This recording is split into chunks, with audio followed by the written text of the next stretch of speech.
Welcome, everyone, to our latest episode of The Testing Room, where three of the gaming industry's best video game consultants who have never actually consulted on a video game bring you new topics each and every week. I'm Alex, a.k.a. The Godfather. I'm Christian, a.k.a. Pseudo45. I'm Preston, a.k.a. Fran Stan. Yeah. Fran Stan. I'm a Fran Yeah, Stan. we All about Fran, huh? We all saw it coming. Yeah. She looked cool to begin with, but character is actually very cool. We'll talk about that in a moment. Oh, dude, Fran Yeah, rules. she looks cool. Yeah, you're not going to hear any complaints from me. Fran rules. When you say she looks cool, can you be more specific? What do you The only time I ever find saw her was cool? when she, on the trailer, where she rode in on that Bubes. fucking motorcycle or whatever, that air cycle. I thought that looked pretty Oh, cool, dude. but that's all I got. Their fucking motorcycle, like the... Dude, yeah, all their air ship cycles, designs are whatever. cool. Well, yeah. Yeah, from Evil East are sick. Yep. Yeah. Her thigh-high boots and one-piece bikini with It's bunny not like a ears. bikini. It's more like just, to be fair, it's like armor lingerie. It's very fantasy, shitty female armor. But it makes her more, to move around better. I don't know. Who knows? I Yeah. believe that Maybe she somebody- breathes through her skin, guys. Who knows? Yeah, I believe that somebody absolutely used that same reasoning. They're like, well, no, she's got to be flexible, right? She's got to be able to move around. And what's better for moving around than lingerie? Right? Yeah. You know, somebody... And you know yeah, what? there At you some go. point, it's like, look, I guess I don't have a way to argue with you. You're right. I'm not I very would flexible. be able to move I very don't own lingerie, freely. so who knows? Who's to say? Who's to say? Yeah. Maybe it would make me more flexible. Yeah. If I got some lingerie. Maybe. We don't know. But I right would now, venture. today, I would we'll venture never to say know. probably would. Yeah, to be fair. Yeah. And that's pants the new get tight. sponsor for this week's episode. No, I'm just kidding. Bunny lingerie brought to you. Yeah. So, all right. the Well, let's Fran kick things Stan. off. Preston, we'll go ahead and start with you in your comment corner. Yes. As you all should know by now, the Testing Room is sponsored by Comic Headquarters. If you're looking for a trade paperback or hardcover, the guys over at Comic Headquarters can help. Even if they don't have what you're looking for, they'll offer to order it in for you. Visit comichqstl.com today, where you can contact them and order that trade paperback or hardcover that you've been looking for. Or give them a call, 314-433-5449. Let them know that the Testing Room sent you, and you can get 10% off your order. I haven't had any new comic books recently, because I usually wait a couple weeks and have them send them all to me. But your boy is going to be on Two Worlds podcast next week. Or I guess the week this drops, I'll also be on. And I'll get to talk about my comic books, because we'll be getting them then tomorrow, hopefully. So, if you want to hear me talk about comics, also head out and check Two Worlds Pod. Pretty cool. Yeah. What are you reading? What comics are you getting? I got a handful. So there's Dead X-Men. I think it's like number 3. Mace Windu's got his own solo series right now. Sandman, the Sandman universe, the Sandman. That's been a really, really good like noir type of detective book. That's been pretty good. Okay. There's a handful of other ones, but tune in to find out. All right. Fair enough. Is that all we got for Yep, no the comments. corner this Nope. week? I appreciate those who are watching the YouTubes. Star Wars has always been doing good, getting a couple hundred views at least. And we actually broke 1,000 with one of them, so that's very nice. The algorithm giveth and the algorithm Hey, taketh away. Maybe it's just my good knows? thumbnails, who knows? I have a question. I have a question for this week's that we're doing here. Yeah. I am going to engage in a very quick spoiler cast because I have to get this off my chest. I played one game this week, one game only, and I need to talk about it. Oh, so we're Would just you going to go into guys- your weeks and it's going to be big spoilers for the game? So I'm going to ask: would you guys like me to go last, or do you want me to go first? You're muted. You are muted. Yeah, I know. I was turning off the AC. Let's go with you last. Sure. Okay, fantastic. Okay. All right. You want to go first, Alex? I'll kick things off. Mr. New Thumb, how's that thumb It's not. I'm 10 weeks. Yeah. 10 weeks on. I know with the blurry background, you can't see my fingers apparently. Can I tell you Oh, though, okay. that the thumb that you cut looks infinitely more jacked than the one that you didn't. It's clear that cast was holding all the exercises you've been doing have resulted in pure gains for that thumb. So you're not. First of all, I know you can't see it. You're not necessarily wrong, right? Like, look at this beefy boy. Look at that But that's bicep on that thumb, Scar baby. tissue. Huge. But An Arnold Schwarzenegger of a thumb right there. Massive. Put two it's thumbs not together. it's not necessarily a good thing. Yeah, it's all the scar tissue.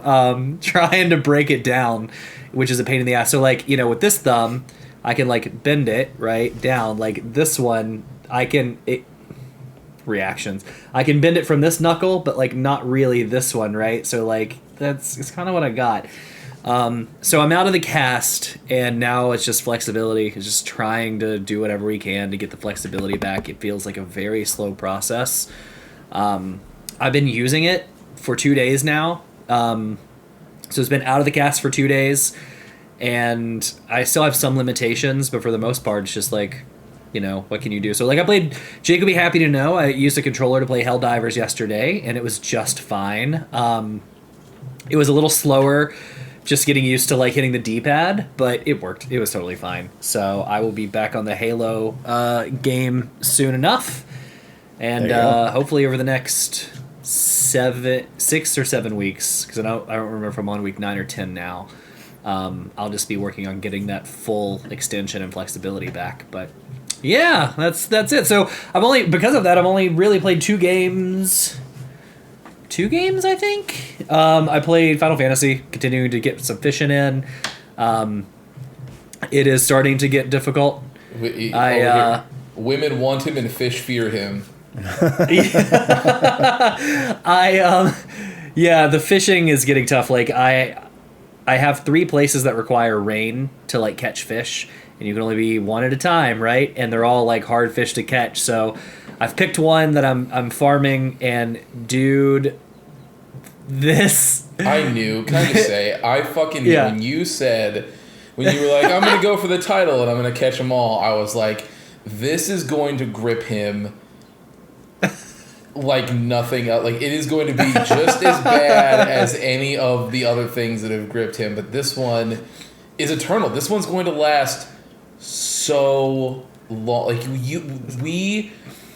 there's a chance. Obviously this show will go on forever. There's a chance that this will go on longer than this show. The heat death of the universe will happen. One of the fish that I got furious earlier. So in the rain, like, you have to catch 3 fish first to get a 10-minute or a 5-minute buff, and the fish you need only appears in that 5-minute buff. And I was getting close to when the rain was stopping, and that buff popped. So I'm like, all right, I have 5 minutes, and the 3 like exclamation points popped up, and I cast it out. And what happens? I reel it back, and I catch my reel, and it's like nothing on there. Oh. So I'm like, okay, that doesn't happen often. Every fisher's nightmare. Yeah, so I was like, let's see if it's one of those where like you only get 1 chance per like rain event. You don't. You get many. So like I cast it out again, the 3 popped again. I was like, sweet, let's reel it back in. And I just catch it's like, okay, all right, I see you, video game.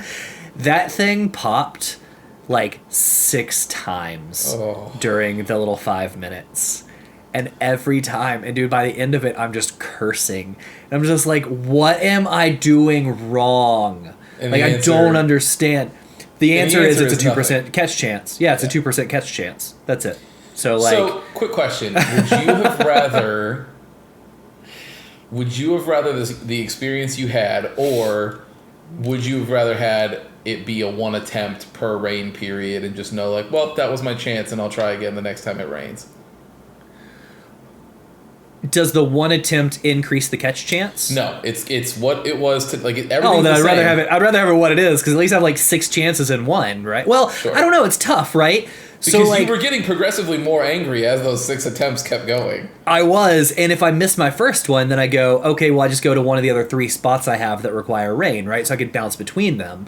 And if it was that case, then you're almost guaranteed to get one See, per the event. wheels are because turning now. I've been to other places where like the thing I need just doesn't pop during Right the entire now, like 20-minute rain event. We are watching a real life like of that kombucha girl where like she goes to drink it. She's like, no.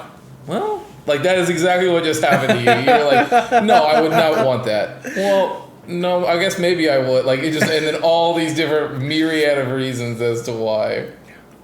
Yeah. I don't know. It's tough. Like Both are a hell that you don't wish to live in. it's yes. Yeah. Like dude, it's crazy too. When I look and I'm like, look at the achievements and go, oh wow, like I've almost caught 460 unique fish. I'm like, that's cool, right? Because you get like different titles and things as you go down the list. And I'm like, how many fish are in this game? And I looked and I counted. I'm like, okay, there's 10 rows across and there's 10 rows down. Okay, well that's 100. And then I looked, it's like, there's 13 pages. There's like 1,500 fish in this game to catch. Yeah. I'm just like, man, video game. Mm-hmm. You guys are a bunch of a-holes. I tried telling you when the day you said you were going to do this, I said, let me warn you, because I know people, not that who have done this and have reported to me, that are still in the death throes of doing this challenge that you are starting now. And it's been years. And well, you know, like, I'll be there too, because like my luck with drop rates is not. And so I said, I told you ahead. I was like, is this really what you want? Because I'm telling you now. So you were like, yes, it's gonna be great. Okay. I mean, it's that hit of dopamine when you do get the one. You're like, got it, check it off the list, moving on. Do you ever like, think because you mention that all the time with things of high drop rates that finally happen to you? Do you ever think to yourself, boy, it's a great thing I've never tried hard drugs? 100%. Yeah. Addictive personality? Yeah. I feel you, Sam. Because I know this would go poorly for me. You never try cigarettes. How about that? Yeah. No, I smoke I don't even smoke weed because I don't love to smoke it, but I'll take an edible or whatever. That's about it. Yeah. Right? Like I don't need to test those waters. Nope. I'm good. You're good. Yeah. So I played that.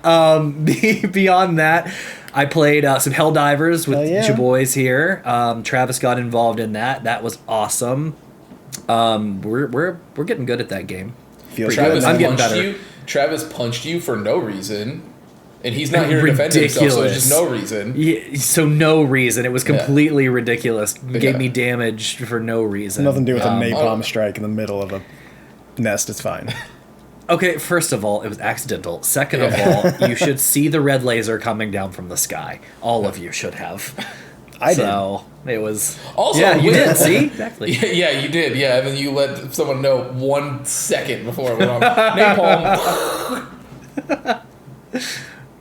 You were gonna ask a question. You said where what? Oh, I was just, you could have just played along with the bit. There was no. Oh, sure. You didn't.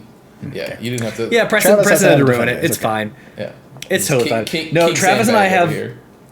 Travis and I have a long-standing rivalry in video games, and it's mostly one-sided, but it starts from like a decade plus ago. I mean, when I still lived in West Virginia, we were playing one of the Need for Speeds on Xbox 360 that was online with friends, and it's where you could be.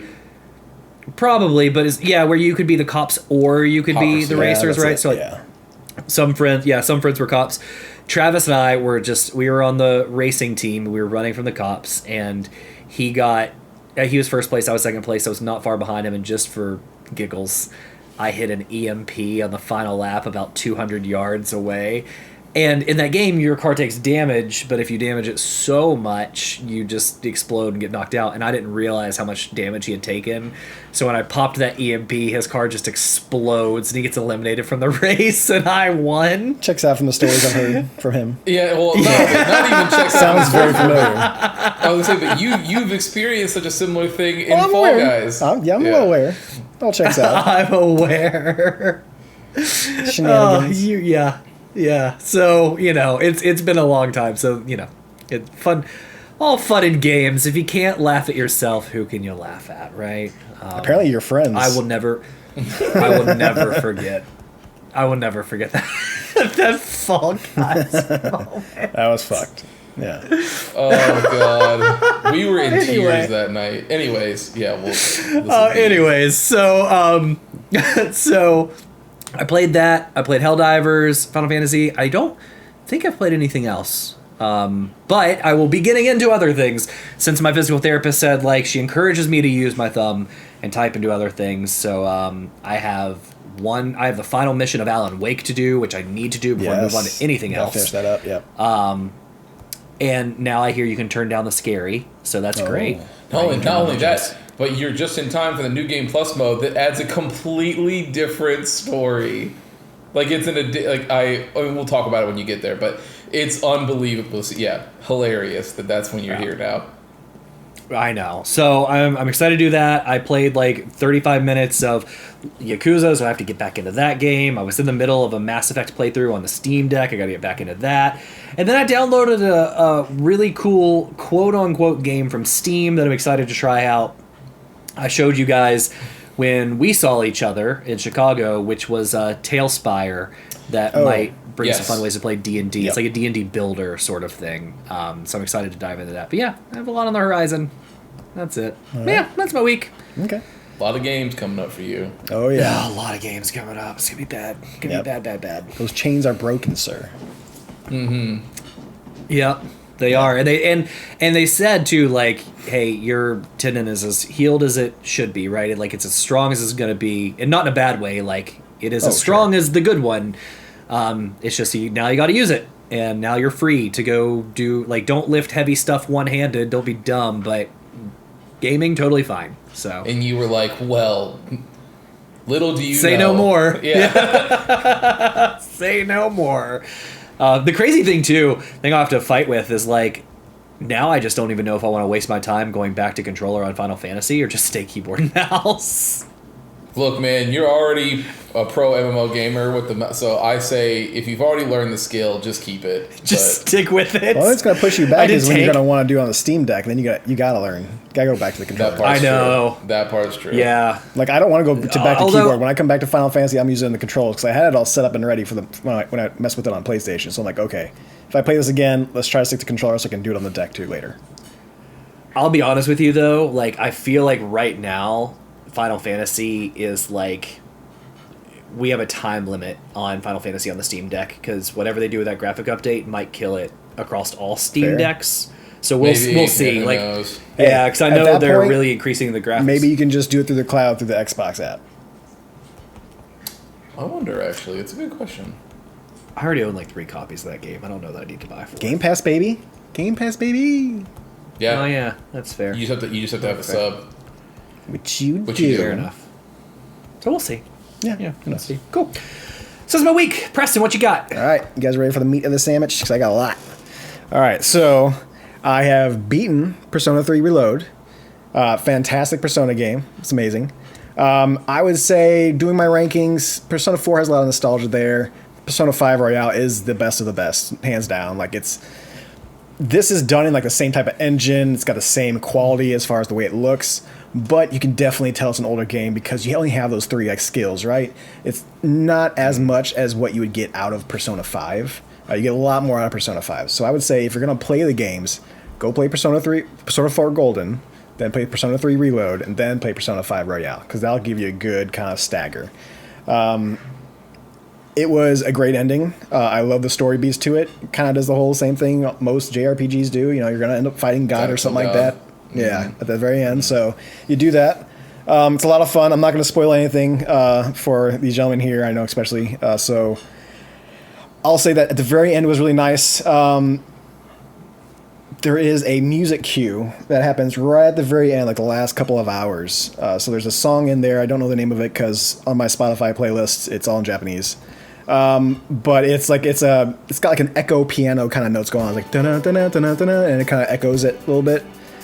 So if you listen to the Persona 3 soundtrack, you'll know what song I'm talking about. And I'll even put it down. Actually, I'll put it down over the podcast, so you'll hear it in the background. But the final section takes that, remixes it, and it's a really like soft, slow version of it, so it's a very slow piano, like dun dun dun dun dun dun. I'm like, oh my god, this is giving me in the mood for the ending of it, like everything going through it. It's gonna be great. So I enjoyed it thoroughly. I think the nice little points of it is there are these chests within the level of Tartarus, where you can open with like these keys, which are like these fragments you find throughout the world. But if you open up enough of those, at the very end of this, like that section of Tartarus, will open like this giant like clock door. That is where you can go in and just like kind of boost up a whole bunch of characters. So like I think they give you up to 2 or 3 that you can choose from, and then the next time you play with them, they will like go up closer to your level. So if I got somebody who's like sitting at level like 5 and I'm like level 26, I'm like, okay, well, I'm not playing with this guy very often, but let's go ahead and just choose them, and then let's go ahead and the next time you play with them for like a couple battles, and they'll get all the way back up to your like your level as well. Nice thing is at the very end, you only got to worry about your 4 party members. So you don't have to have all of them maxed out to your same level or anything like that. It's not like the Strikers type of deal, so you're good to go as far as just choosing your main 4 and kind of sticking with that, or like your 3 plus you. Koromaru is the girl dog that you get. She's very, very cool. She has her own persona, and I told Alex, like, nothing happens to your girl dog. That's all you gotta know. Nothing happens to your doggo. Especially at the end, like, you're maxed out all your social links. You don't really have anything else to do. Like, you just all just kind of flavor at that point. If I saw that dog sitting at the spot to where it likes to go outside and take a walk, we're going to take a walk. If I see at the spot that's sitting and it wants to get brushed, we're gonna spend the night and have it brushing. So it's a lot of fun. I love that character in there. And yeah, I had a great time with it. Persona 3 Loaded is one of the best games I've played this year. I think right now I would say, if you're going to tell me what my favorite game of the year is so far, I'm going to say Helldivers 2. I'm having a lot of fun with that game. Speaking of which, we played a lot more Helldivers 2. Alex mentioned that earlier. Having a lot more fun going through the YouTubes and kind of just finding out enemy weaknesses, like the kind of stats on certain guns and stuff like that to kind of get ready for it. There's a whole planet that we haven't been to, which is like essentially, hell is in the name of this like planet or like area. And I guess right now they have it to where there's like a weather effect going on, and it's these like fiery tornadoes that are popping up. Yeah. And the buildings look like, if you remember the John Constantine with Keanu Reeves, like when he goes to hell, those buildings I have have like, heard of that character. oh, good. I'm Yes. glad you have. So the buildings when he goes to hell have that weird like the wind's hitting them and kind of like debris falling off. Yeah. Kind of like, it looks like that. Like this whole planet is like full of a hellscape. So it looks very cool. I would love to jump in and kind of find out what that is all about. And it's just there's a lot in there that I have just not explored or seen or done, and it's been a very, very cool game. Servers are all back up, doing a phenomenal job with that. So it's nice that everybody can kind of get in there. We defeated Rogue Squadron 2 Rogue Leader on the Twitch. So we'll be moving on to Strikers. Man, oh man, not Strikers, Rebel Strike. That last level in Rogue Leader is a big pain in the ass. Now, to be fair, this game has only 10 levels outside the bonus levels. All these levels are like maximum 10, maybe 15 minutes long, not even. So you're going to need to get a little bit of more time out of your money, right? So this last level is just a big pain in the ass. But we finally got an idea of what to do. It's the very last section of Return of the Jedi, to where it's your Wedge Antilles, and then you have Lando in front of you. You're going to go into that like Death Star tunnel run, so you can get inside of it and blow it up, right? First section of it is a 3-step level. First section, you're following the Falcon to get to that little hole inside the Death Star. If you're not keeping up with it, TIE fighters will get behind them and blow them up. You have to restart the game. It's super difficult to catch up, and then with the past 2 controllers I was using, I was having a real hard time aiming. Christian let me borrow his controller. Aiming was a lot better. Definitely can tell the results there, so it was really nice. But I was still just, you have to keep up with that Falcon. And if you don't keep up with the Falcon, then they're going to speed up the TIE fighters closer to him, and it's just going to end the level for you. So what you do is you get into the hole, and then you're going through the hole inside of the Death Star. And it's kind of the same scenario, except that's super tight quarters. So you're kind of making sure you don't bounce around too much. You don't want to lose the Falcon too far ahead of you, because then the TIE fighters will get past you. At that point, you're not going to see them because you're bobbing and weaving this tunnel. So what I noticed to do, since I had the infinite lives on, because I'm like, you guys, I'm not going to keep going with this like restart screen over and over again, because you have to, it goes bump game over, and you have to go back, you have to go in, they'll show you like those leaderboards, you got to go back to the levels. I'm like, we're not doing this. Infinite lives, let's just keep on reset. Found out that if the Falcon doesn't die and you die, you don't have to start back from the beginning. So anytime a TIE fighter got a little bit ahead of me, anytime I thought I made the wrong move, I'm like, fuck it. Boom, right into the wall. Boom, right into the wall. And it's just like, okay, we're going to do this because this will start me back at stage 2 of the level rather than all the way back at stage 1, which I still have problems with. So like, okay, we got this planned out. We're going to go for like a perfect run type of deal. There's a couple of times to where I got right towards the end of that second section and then like either hit the edge or hit the wall or something like that and totally made me go off course and die. It was horrible.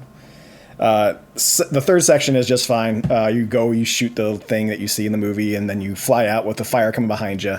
That went through just fine. Got some bonus levels going through. You watch the documentary, which is like a 9-minute documentary. It's fun. But yeah, we're going to go into Rebel Strike. After playing Rogue Leader, which was my favorite Rogue Squadron game, which is no longer my favorite Rogue Squadron game. 64 is still my favorite Squadron game now. I am less excited to play Rebel Strike because they decided to do platforming with the little characters that you get in the dock. So you're playing as Luke and Dagobah trying to do this like platforming, and it's horrible. I'm not looking forward to going back into that. Is the platforming worse than some of the other games we've played recently on Star Wars? Yes. That's 1,000%. 1,000%. It's a bad platforming. I had the same reaction as Alex. I was like, that is strong. Wow. Bad. Okay. Tune in Sunday mornings, bad. 9:30 Central Standard Time. You're going to see me play this. Pretty short game, so like we'll probably only do like 1 or 2 sessions with that and probably finish it. And then after that, we're going into the classic Battlefront games because they just released the classic collection. There's all like high-res graphics, everything like that. I hear the servers are pretty shit right now, and there's not a whole lot of them. So we're not going to be diving too much into the multiplayer. We'll probably have fun with it. But mostly just playing the campaigns of those. After that, that'll be our next run as far as Star Wars games. Other than If that, they fix the servers and the multiplayer's back up, let me know and I'll play. yeah, for sure. Yeah, it's not super duper expensive. But yeah, I was going to tell you guys, hey, since you guys are excited about playing multiplayer, just give it a minute. Let's see how they patch it up and see how it goes. Yeah, I mean, it is before we EA, get that. so. Literally, you can play like the other Steam version, the non-collection version of Battlefront 2, and those servers are better. So you'll be better off if we really want to play it. We'll just go and play that. Wow. I have dropped a game, Prince of Persia: The Lost Crown. So I will say Prince of Persia: The Lost Crown has great gameplay as far as the platforming, as far as the combat. It's a lot of fun. I could give two shits less about that story. You play as an immortal warrior. Well, you're called an immortal. You're not really immortal. But this big group of warriors, and then you're the Prince of Persia is kidnapped. You're going off to rescue them. You find this place that it's all warped by time, and all these weird things are happening. Like some people have been there for 30 years. Some people have been there for 5 hours. The Prince of Persia. No, you are going to save the Prince of Persia. It's much less fun. That might be why I call it the Lost Crown. Maybe he turns into the Prince of Persia at the end. I don't know. Who knows? It's you're trying to save him before Godsmack shows up and starts playing. Yeah, for sure. Yeah. But this game is very disjointed. It feels like It feels like an Xbox Live Arcade / PSN kind of game, to where it's like, oh, you like Prince of Persia? Here's a cheaper version of Prince of Persia with a different type of gameplay. The production. We have Prince of Persia at home. Yeah, exactly. The production value in the cutscenes varies to like 3 different levels. You have like your full like nice in-game models. They're talking, the mouths are moving, they're doing voice acting. You have we're still doing in-game models, but no one's mouths are moving, and then you got little like dialogue with like a little portrait there. And then you have the just pure like that would be like the pure Hades kind of style of cutscene, to where their portraits are kind of animated. They're still doing voiceovers, but you're looking at the characters while they stand next to each other and don't move at all. And then the third tier is like graphic novel, animated graphic novel or motion graphic novel kind of deal, to where it's art, and we're kind of moving it a little bit to make it show it's kind of like a animated scene. It's just I just wasn't digging it. I just wasn't feeling it. Like the gameplay is great. It got me to go for a good like 6 to 8 hours. But after that, I'm like, I don't care. I don't care, and I really wanted to play this next game I'm going to talk about. That's Final Fantasy XII, the Zodiac Age. I've been told very many times that this will be my favorite Final Fantasy. It's off to a great start. World building's fantastic, very Victorian, but also like sci-fi. Like the way they design their ships are fantastic, like we talked about earlier. They got these like cool, like blue circular kind of jets or whatever they're supposed to be. They're so sick, dude. Fucking very cool. Very, very cool. Like I said, big Fran stan. I thought she was very cool, and then Balthier, I mean, they all look kind of Victorian, so I'm like, okay, they look all right. And they get in there, and then it's Balthier and Fran are pretty much Han and Chewie, except, you know, Fran can actually talk, and, you know, she just has a lot more dialogue to go with. First of all, really quick, since you mentioned Balthier, how about that voice actor for Balthier, dude? That top notch, man. Motherfucker is it's him and like Sid from Final Fantasy 16 that are just like nailing it with the way they deliver it, just like who that character is.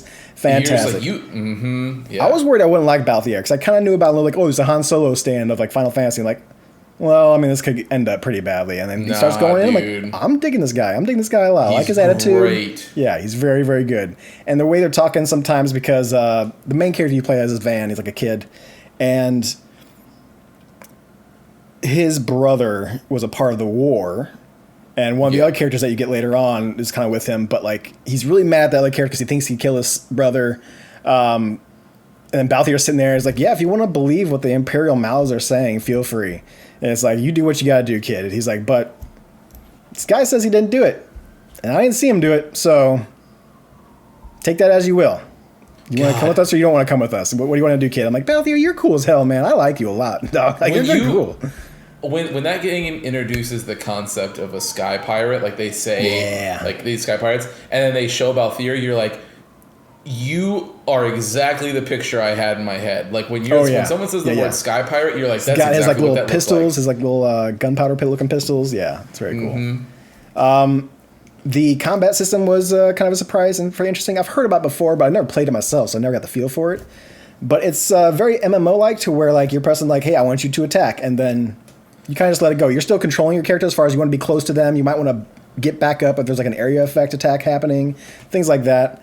But it's very like, it's not an idle game, but like you can put like, they have gambits, they call them gambits in there, to where like essentially you're giving AI, precise AI to your, or commands to your like teammates. So like, hey, if anyone in the party is less than 30% health, this character's going to use a potion. I may have put that at 50% health, and that was a really bad idea, and I ran out of potions like halfway through the sewers, and it was a struggle to get through. But now I'm like, okay, no one gets to use potions anymore. Stop it. We're going to use first aid and cure only. I get to use the potions. You guys don't get to use the potions. Yeah. So, because I remember you asked me about this earlier. So, it's less. I mean, the MMO portion is, you know, like just the fact that auto attacks will happen, and then you can like choose different attacks. Yeah.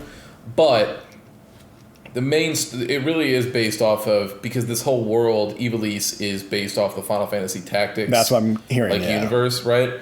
And so it's really what they tried to do, and depending on who you ask, you know, varying levels of success. I think they fucking nailed it once you get there, but they try to do a new spin on tactics combat, right? So like, instead of being on a grid and then planning out your moves like going like that, now it's okay, I need to think of what is the ideal setup for a general combat scenario that's going to happen in this game, right? And then you can edit gambits from there of having different sets of gambits, right? So you can be like, this is how I know I would want this boss fight to go. Like if you get into a boss fight, right, and it's like this boss that does a lot of poison damage, and then you lose. Like, okay, cool, I'll reload, and now I'm going to set up a gambit that deals with poison stuff. And that's why there was a speed thing, a speed up like that's introduced in that game where you can just like hit the fast forward button, because once you have it, as it becomes a well-oiled machine, like you have a gambit set that you'll use that will be able to handle, like you know, as you build on it, it'll be able to handle almost any combat situation the game throws at you. So you run in, do the battle, hit fast forward, and just fucking you smoke through, do things. Because they're gonna do what you set up to know that they need to do. And then you keep moving and just keep rolling. You keep doing your thing, right? Now, it hinges on whether or not you find that satisfying, right? Sure. So like if you like making a plan and then watching that plan be executed, and then the game being like, you nailed it, then it's for you. If you do not find that satisfying, or you just don't care, you know, whatever, then you know you'll find it to be a varying level of success. But the idea behind it, it was them trying to do it, and that's what they were going for.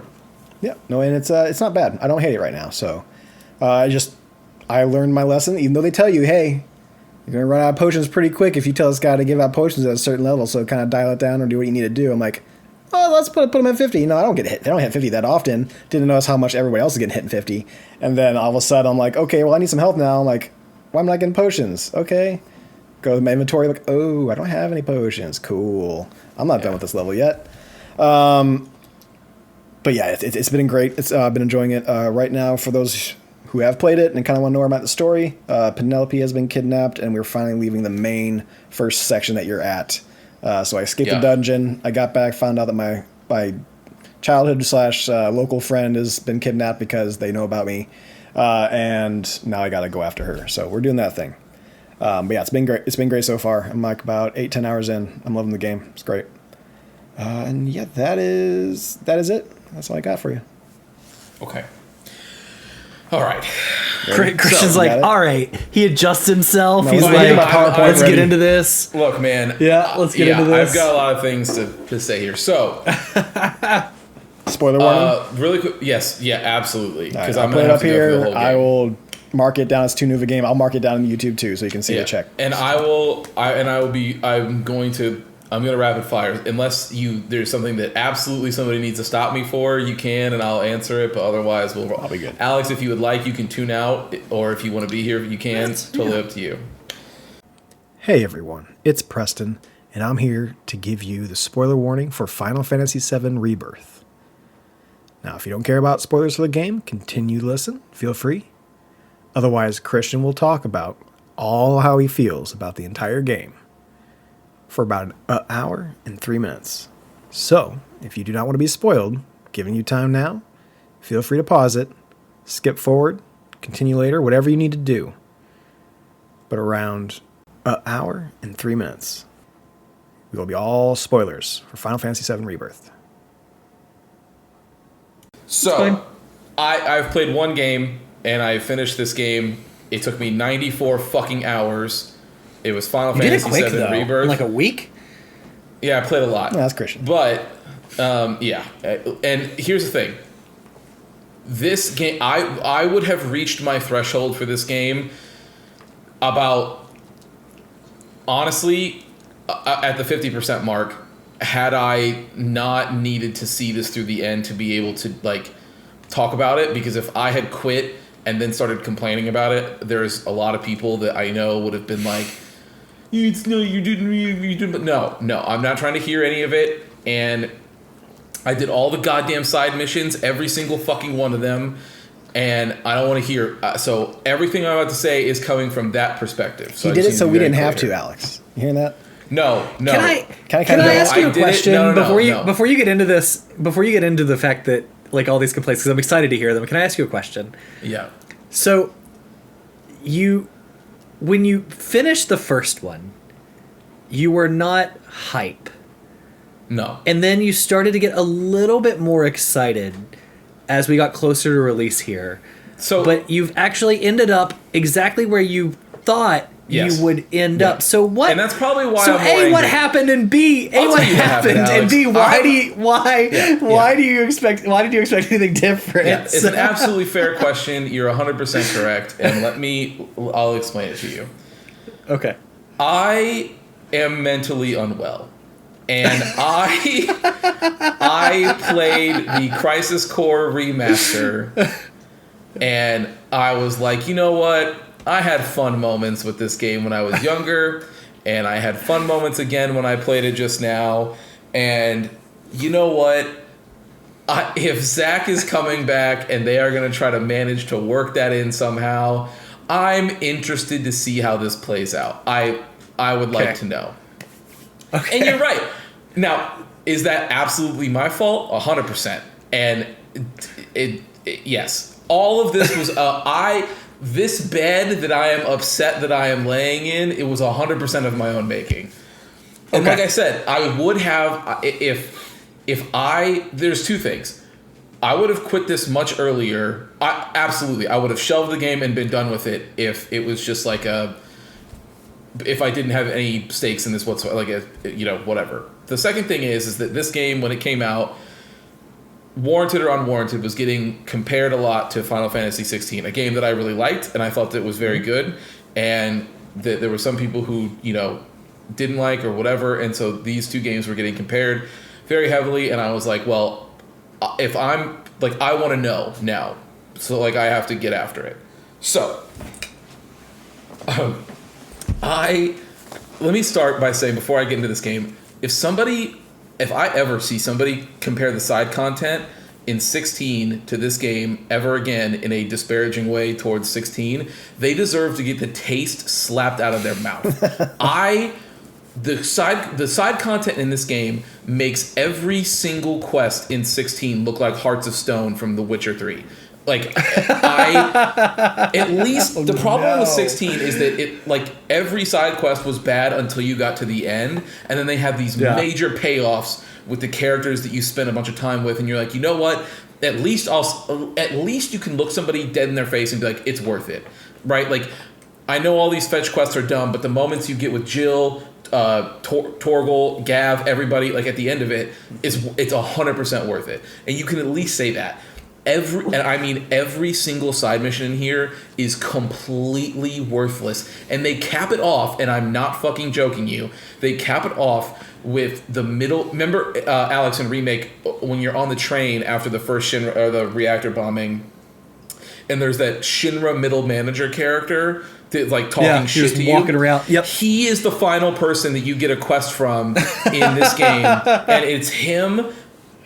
at the Golden Saucer, and he has you beat all of the mini game. He has you beat him at all of the different mini games in the Golden Saucer on hard mode, like some crazy extra mode that comes from them when you just for this. And at the end of it, he gets a call from his assistant, and he's like, and the assistant is screaming at him, being like, "You've left us for so long, and all of this work is piling up. What are you doing, you asshole?" And he's like, "Well, I've named you the new ultimate party animal, Cloud. Please live on to my legacy. I have to go back and protect the people under me from all of the politics and bureaucratic crap that happens at this company." And Cloud goes, and I'm not joking, he says, a man like you is wasted at the company. And he's like, "Well, it's just what we have to do." And then 3 Moogles pick him up and fly him off. That's it. That's the reward you get for doing every single fucking side mission in this stupid... Anyway. This game opens with... At the end of Remake, they basically... Almost all of Remake happens the way that you remember it, with slight variances here and there, but for the most part, it's Midgar that you remember, except they stretch it out to be 25 hours, 30 hours long, right? Except right at the very end, there's the whole thing with the Whispers and all the other dumb shit, and they show Zack surviving the events of Crisis Core. And he survives them, and it ends there, and then Aerith consents to him as they walk by in these 2 different timelines, and she goes, "Oh man, like, anything can happen now. Like, we've truly, look, it's all open. There's nothing stopping us at this point." So this game opens with the Zack timeline. Zack is in the middle, he's got Cloud over his shoulder, and they're walking towards Midgar. They get in, and it was essentially what had happened in this universe was the giant flaming tornado that Sephiroth summons at the end of the highway there at the end of Remake happened in the Zack timeline, just no Sephiroth was there. So the tornado just happened, so it just fucking wreaks havoc on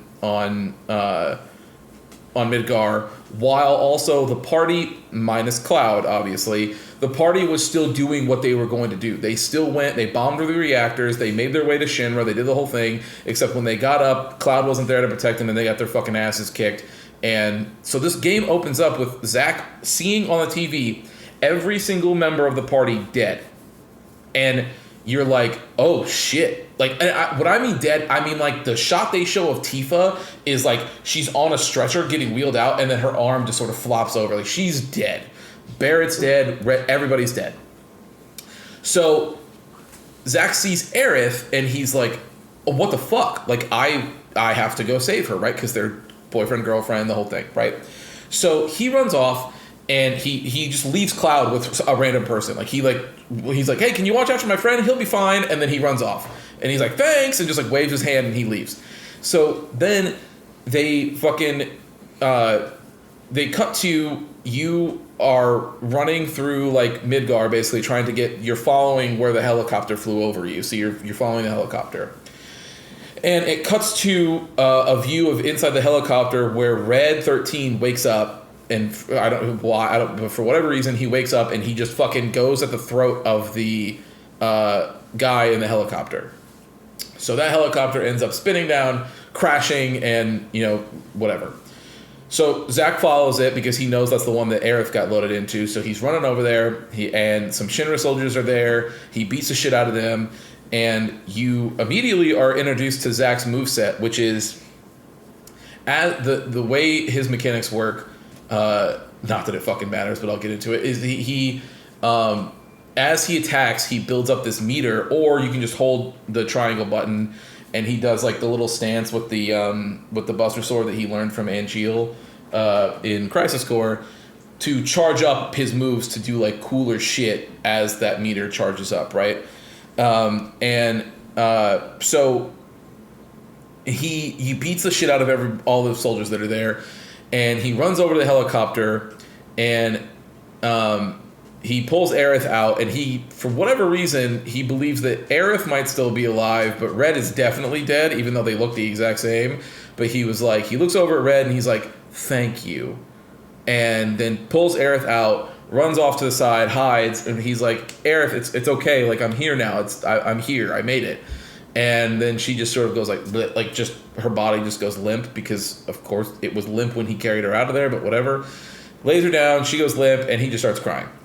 It immediately cuts to then Cloud and everybody walking along the highway going towards Calm, right? Because that's after you escape Midgar, you go to Calm, and then that's, the rest of the story plays out there. I'm going to skip most of this part because it's mostly inconsequential. From Calm to Junon and that whole thing, almost all of that happens with relative exceptions, but it's mostly mirrors the events of the original game. Like, you're just doing your thing and you're going. The main difference is that they started pulling in things from Remake that obviously whenever they're like all the hooded people that are Sephiroth, goofballs, or the fucking dorks from Remake, like the little bandits that you find in the sewers or whatever. They show up and you have some side missions with them. But for the most part, the events happen is that you go from one to the other. However, the problem is that going through this moment, again, like I said, the game, it opens with this Zack premise, and I will say that in that moment, I was like, this is kind of interesting. Like, I'm interested that this is a very strong way to open a game. Like, you're like, I want to know more about not only what happened here, but what does the world look like with this party dead, right? Like, what do you do as Zack? I don't even know how you fucking handle that. They don't care. Not only do they not care, they do not address this. They don't bring it up again. It goes until, that was chapter 1. It goes all the way until chapter fucking 7. And let me just, really quick. Let's see, out of how many? 14. So halfway through. So, just to be very clear, like I said, 94-hour playtime, and Zack is in this game for 30 minutes. And I'm total time on the fucking screen. He is here for 30 minutes. Let me just... I'm pulling up here. I think that's the most insulting part, because you kind of sold a lot of your marketing on the fact that, like, he's on the cover. Hey, he survived. Come play Crisis Core before you play this. He's on the cover now. Like, he's here. Like, it's kind of it's insulting. Man, he's on the fucking cover of this goddamn game. Okay, so I got to pull so yeah. So but I'm talking like, it goes all the way until you're basically on Mount Corel, like, and you're doing that portion. And there's a second where, and so that's, for those who don't know, that's like the Golden Saucer area and things like that. You get over there, and Cloud is like, he's having his, his little mind headaches, and he's like, I don't know what's going on. So he goes to sleep. Like, everybody tells him basically to go lay down. Like, you're tripping out, you need to lay down. So he goes to lay down, and when he closes his eyes, it cuts to black, and then it opens up, and Zack is just there, like not in the, but you're back in the Zack timeline, and Zack is talking to Cloud, and he's like, man, I just can't help but think like this is all my fault, dude. Like I don't know what I was supposed to do here or what I had missed, but like I don't know how to help you or Aerith is what he's basically saying, and he goes, what can I do? And then it cuts immediately. And so at first I was like, oh, okay, well, it's chapter 7, but at least we're maybe I'm going to explore more here and see what's going on. Nope. After those 2 lines, it immediately cuts back to black, fades, and Cloud wakes up in his bed in the other timeline. He's like, well, that was weird. I don't know who that guy was. And then, whoop, off he goes. Not a question, not nothing. Who gives a fuck? I'm walking out. So he goes, and they do this for the rest of the game.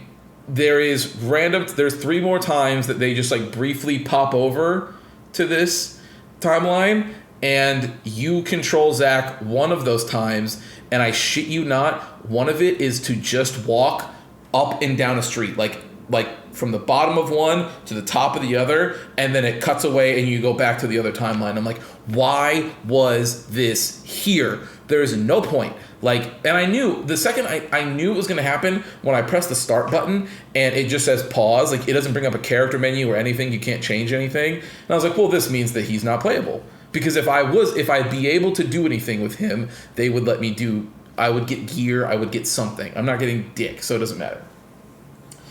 So after that, like, you go through the Golden Saucer and you do all this stuff, and like I said, for the most part, up until I would say, if I had to put up until really like chapter 10 and on, the game mostly it gets to where it needs to go, but it's like I said, they mix in all of this other stuff that was never there before. But for the most part, if I were to do like the giant plot points, it generally gets to where the original game got, right? Which you'll start to be begging the question to yourself, well, if you were just going to do that, right? Like if you were just going to eventually get to where and you really weren't going to, you were going to change like little things, but for the most part, the events were going to happen. Why couldn't I just get my shot for shot remake? Like what was and I have an answer for that towards the end here, but I'll get to that.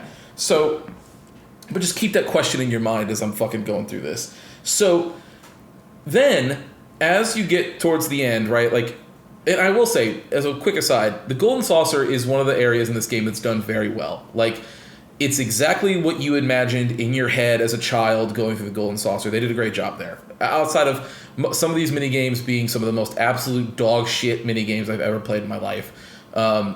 Some of the new ones are good. Most of them are bad, and all of the returning ones are good. Like, it's just what you remember, and it's just realized in a more, like modern form. But it's what you would want out of a remake, right? Like when I played through Shadow of the Colossus remake, it's exactly what I had in my head, and so when I go through and play it now, I'm like, this is perfect. This is exactly what I wanted. Thank you. And that's more or less what happens here. But those moments are so few and far between that it's just it does not even get close to outweighing the bullshit that happens in the story. So as you're making your way towards the end, like you're going to the Forgotten Capital, where where the whole scene in the original game is where Aerith gets skewered and the whole thing happens, right? So this game starts turning into. And this is what I meant last night when I said to you guys that the Kingdom Heartsification of this game or this series is here in full force. Sounding like it, yeah. And dude, I haven't even got so this turns into a fucking Doctor Strange movie very quickly, and you don't even have a chance to gather yourself before they fucking just start blasting this shit at you. So you get in, you start heading towards the northern continent where all this stuff happens, right? And the game, tells you, it's like right around like chapter 12, where they tell you like, hey, this is the point of no return. Like the rest of this and all the way up to the 14, you're going to be locked in. You can't do anything until it's done. And so you're like, all right, cool. So you make it up to the continent. You have Vincent in your party, and he's just like, He's not playable like Red 13 was, and so not playable like Red 13 was in the first remake, right? So he shows up at the tail end. So he shows up there. I think there was people who were saying he's missable. He is not missable. Like you have to get. He is part of.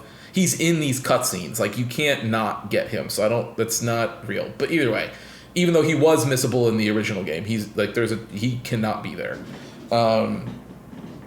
But so how does a vampire fit in to I mean, he's not a vampire. do- He just dresses like a vampire. But Vincent is not a vampire. He just dresses like a Nomura Dracula. But that's not. he's just like, the edge lord of the game? Yeah. He's just Okay. Dracula with a bunch of belt loops. But he's not. It's not, or a bunch of. I belts, didn't know if they would give him. Okay. No. He's just he sleeps in a coffin. He looks like Dracula, but when he comes out, he doesn't do anything that a vampire does.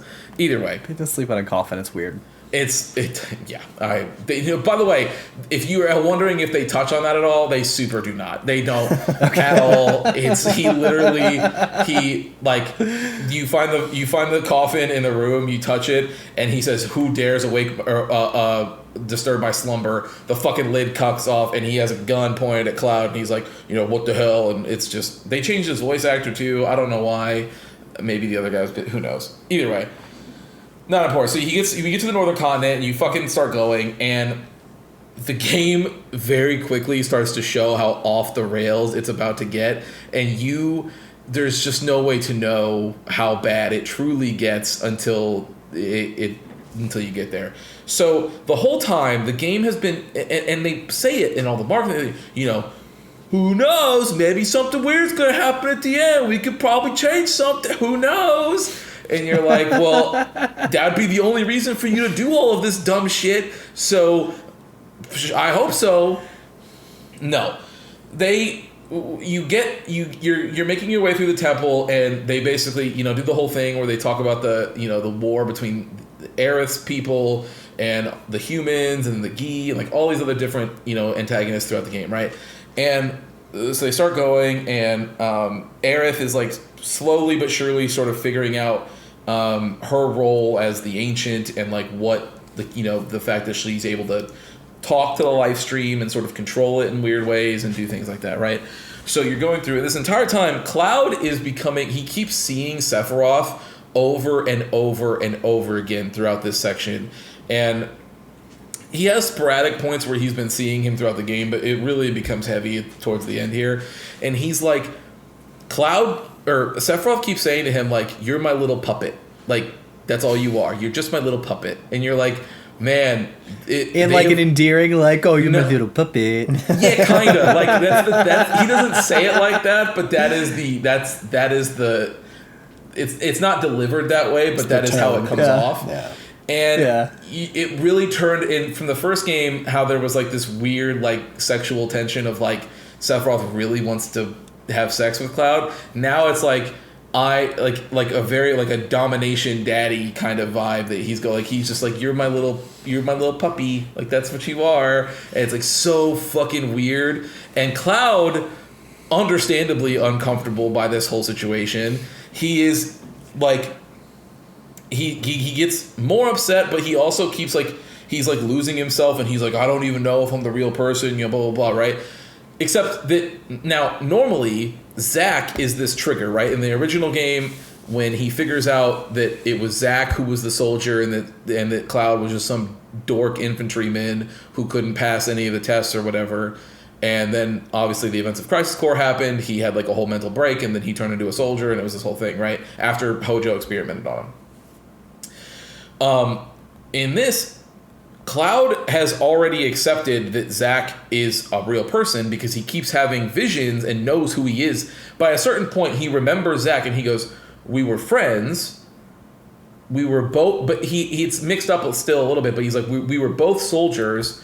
We both went on this mission, and I lost him. So I don't know, like, I don't know why I could forget him. And Tifa and other people who are usually supposed to be the ones that bring on this change by being like, you weren't there, motherfucker. Like, what are you talking about? They know, like, Tifa knows that what he's saying is wrong, but she knows that he's like gonna get there eventually because of this new revelation. So she just humors him. Like she just lets it go. Like she's like, yeah, okay. I don't remember. It doesn't matter. I'm not even gonna say that I don't remember. It's fine. You just, yeah. I'm glad you remember Zach now. That's awesome. Like I'm so happy for you. And Cloud's like, how could I forget him? She's like, I don't know. That's weird, but I don't know. Okay, that's cool though. You do your thing. Whatever you need to do, sweetheart. And like pats his head, and Cloud's like, okay, I guess. And he's like, I should go tell Aerith. She's like, I'll do that. Don't worry about that. We're tight. You don't need to worry about it. So because they don't have this moment anymore, they're trying to figure out ways to still show that he's about to have this mental break, and he doesn't. But so now what they're doing is that it's like Sephiroth keeps showing like, you're my puppet. You're gonna do what I say. Bring me the black materia. Bring it to me now. Bring it. Give it. Give me. Give it to me.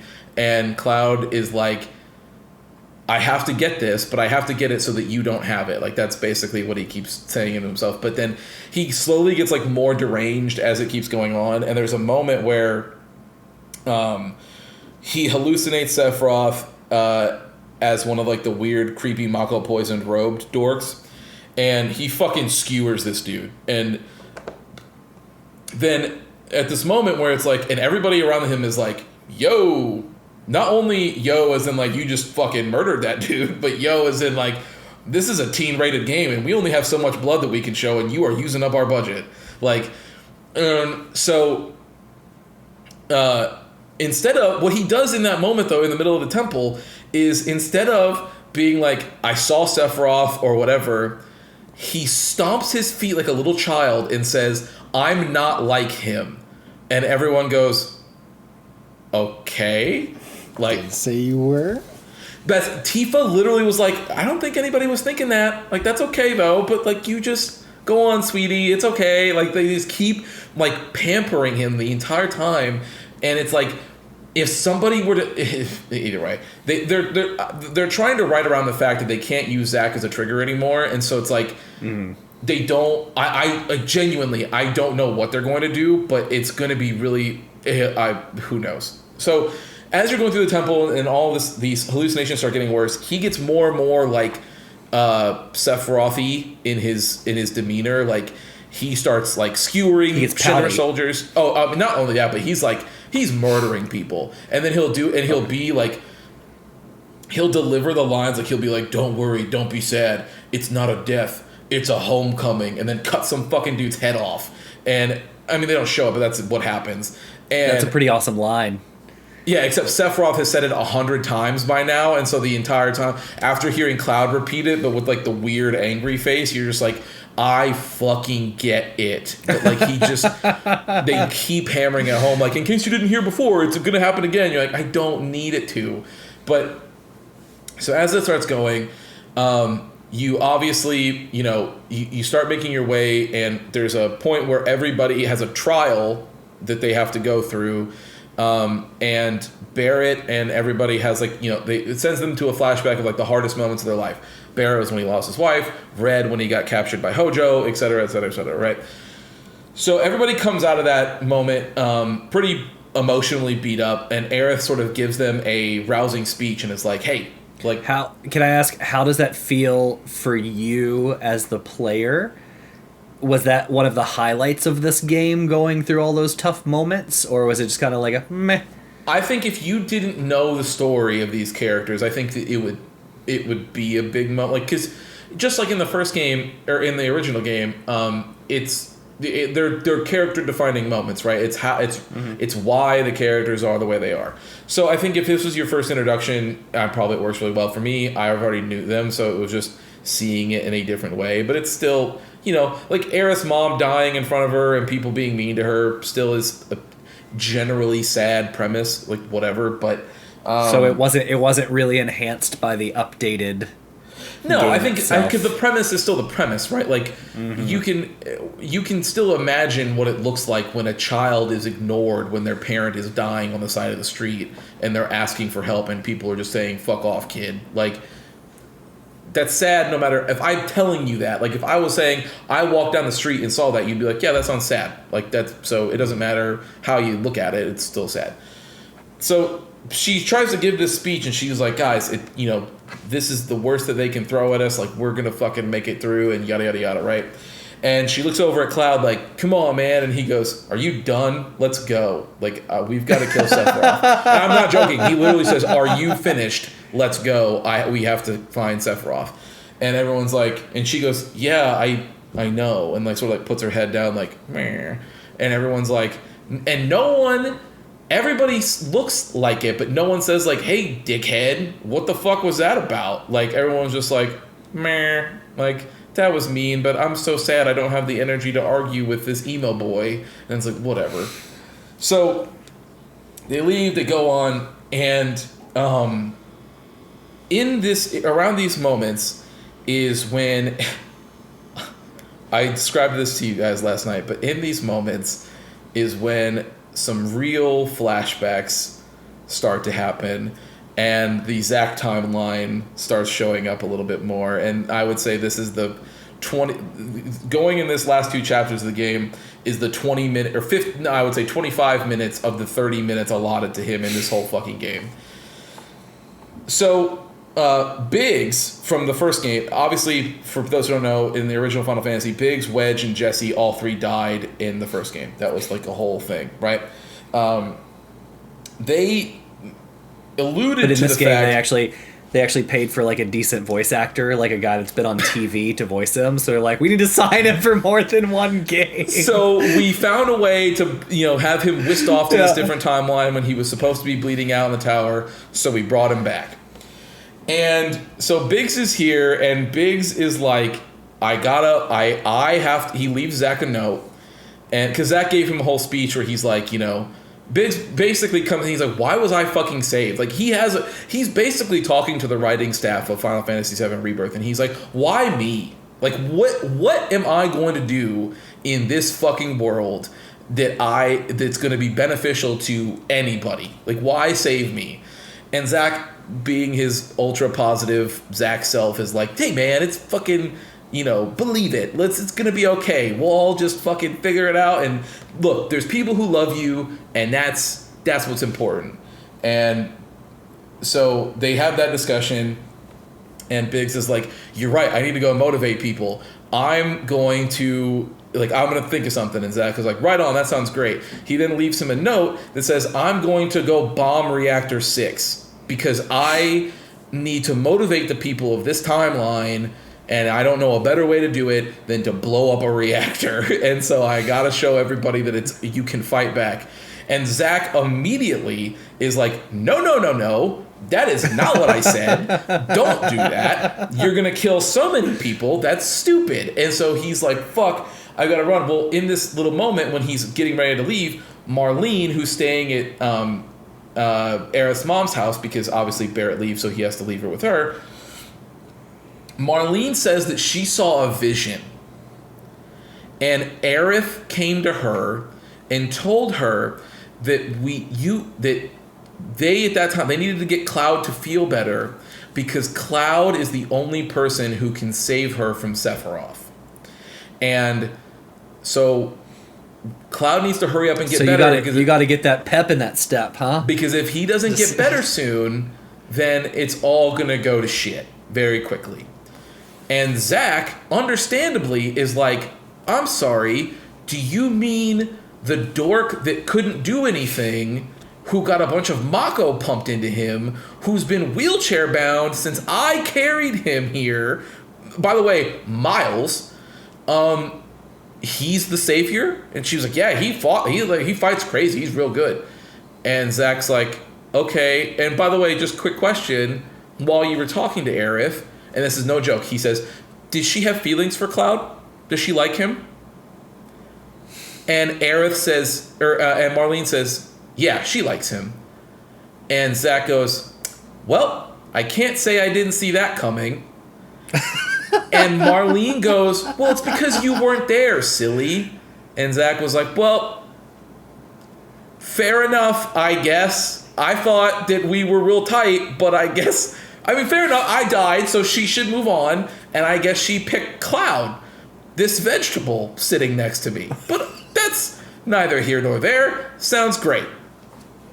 So he As runs he's off. like reaching for the life support to just unplug it from the wall. So then he rides off on this bike, and he's met at an impasse, and he's like, I can either go left and save Biggs, or I can go right and confront Hojo and try to save Cloud. And he's sitting there and he goes, and I'm not joking, he goes, and then he goes, pointing left and right over and over again. And then he goes, oh, all right, I'm coming, Cloud. And then he rides off to go Cloud. When he does this, the tunnel that he was going to take to go save Biggs has rainbows shoot out of it. And the rainbows shoot out of it, and then you're like, I don't know what that fucking means. And it immediately cuts to him in front of the Shinra building. And then he's like, hey, assholes, I said I wanted to meet with Hojo, not a whole platoon. And it's hundreds of soldiers, and they all have guns aimed at him. And he's like, let's fucking get it. And he runs forward and starts with his sword out, and he's like, I'm going to kill all of you, basically, right? Boom. Immediately then rolls to the other timeline where he went left to go save Biggs. So he shows up now obviously it's implicated there that Zack dies. He gets murdered by all of those soldiers shooting at him. But it's also just showing you that like there's just bunches of timelines that are all predicated on every possible decision. Yes. So and I'm going to get there because they show that later, but I'll get to the point where they show that. So then it cuts to the part where he saves Biggs. And Biggs he has the bomb and he hasn't done anything with it yet. And Zack is like, oh man, I thought I was going to be too late. And Biggs was like, there's no point in me blowing up. There's no Mako. These pumps are running, but it's just dirt. The live stream's gone. It's over.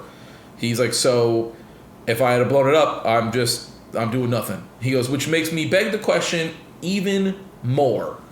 I don't know why I'm fucking here. And the bomb falls off the side and they go, oh shit, and they run, and then it goes like poof, like barely an explosion. And at that moment, Biggs is like, see, I can't even make a fucking bomb right. Like, why did you save me? And he's like basically screaming at God, like he doesn't understand. And Zack is like, look, man, I told you before, I'll tell you again. There's people here who love us. That's why we're here. Is we gotta try to strive for all the people that care about us. And Biggs is like, you know what, man? It's all I got. So I guess you're right. Maybe I gotta go be here for all these people. And Zack's like, that's what I'm talking about. I don't know why I was saved either, but something happened. And he goes, I've been starting to think that all of this was just, I feel like it's all connected somehow. There's all these different things that are happening, and I think everything's connected, and I just can't piece it together. And Biggs is like, well, we'll figure it out and before he can finish the word, somebody shoots him in the back. Now, and I mean this, the gunshot goes off, and he's like, whoosh, and he falls over. And Zack looks at his body on the ground and goes, Biggs, buddy? Biggs? And it's like, he's clearly dead. And then he goes, oh, no. And then a bunch of soldiers showed up, not from the direction that Biggs was shot in. So who shot him or from where? It might as well have been the Kennedy assassination. Nobody fucking knows. They come from the other section. And Zack is like, he goes, you know what? I've been starting to feel like fate is jerking me around.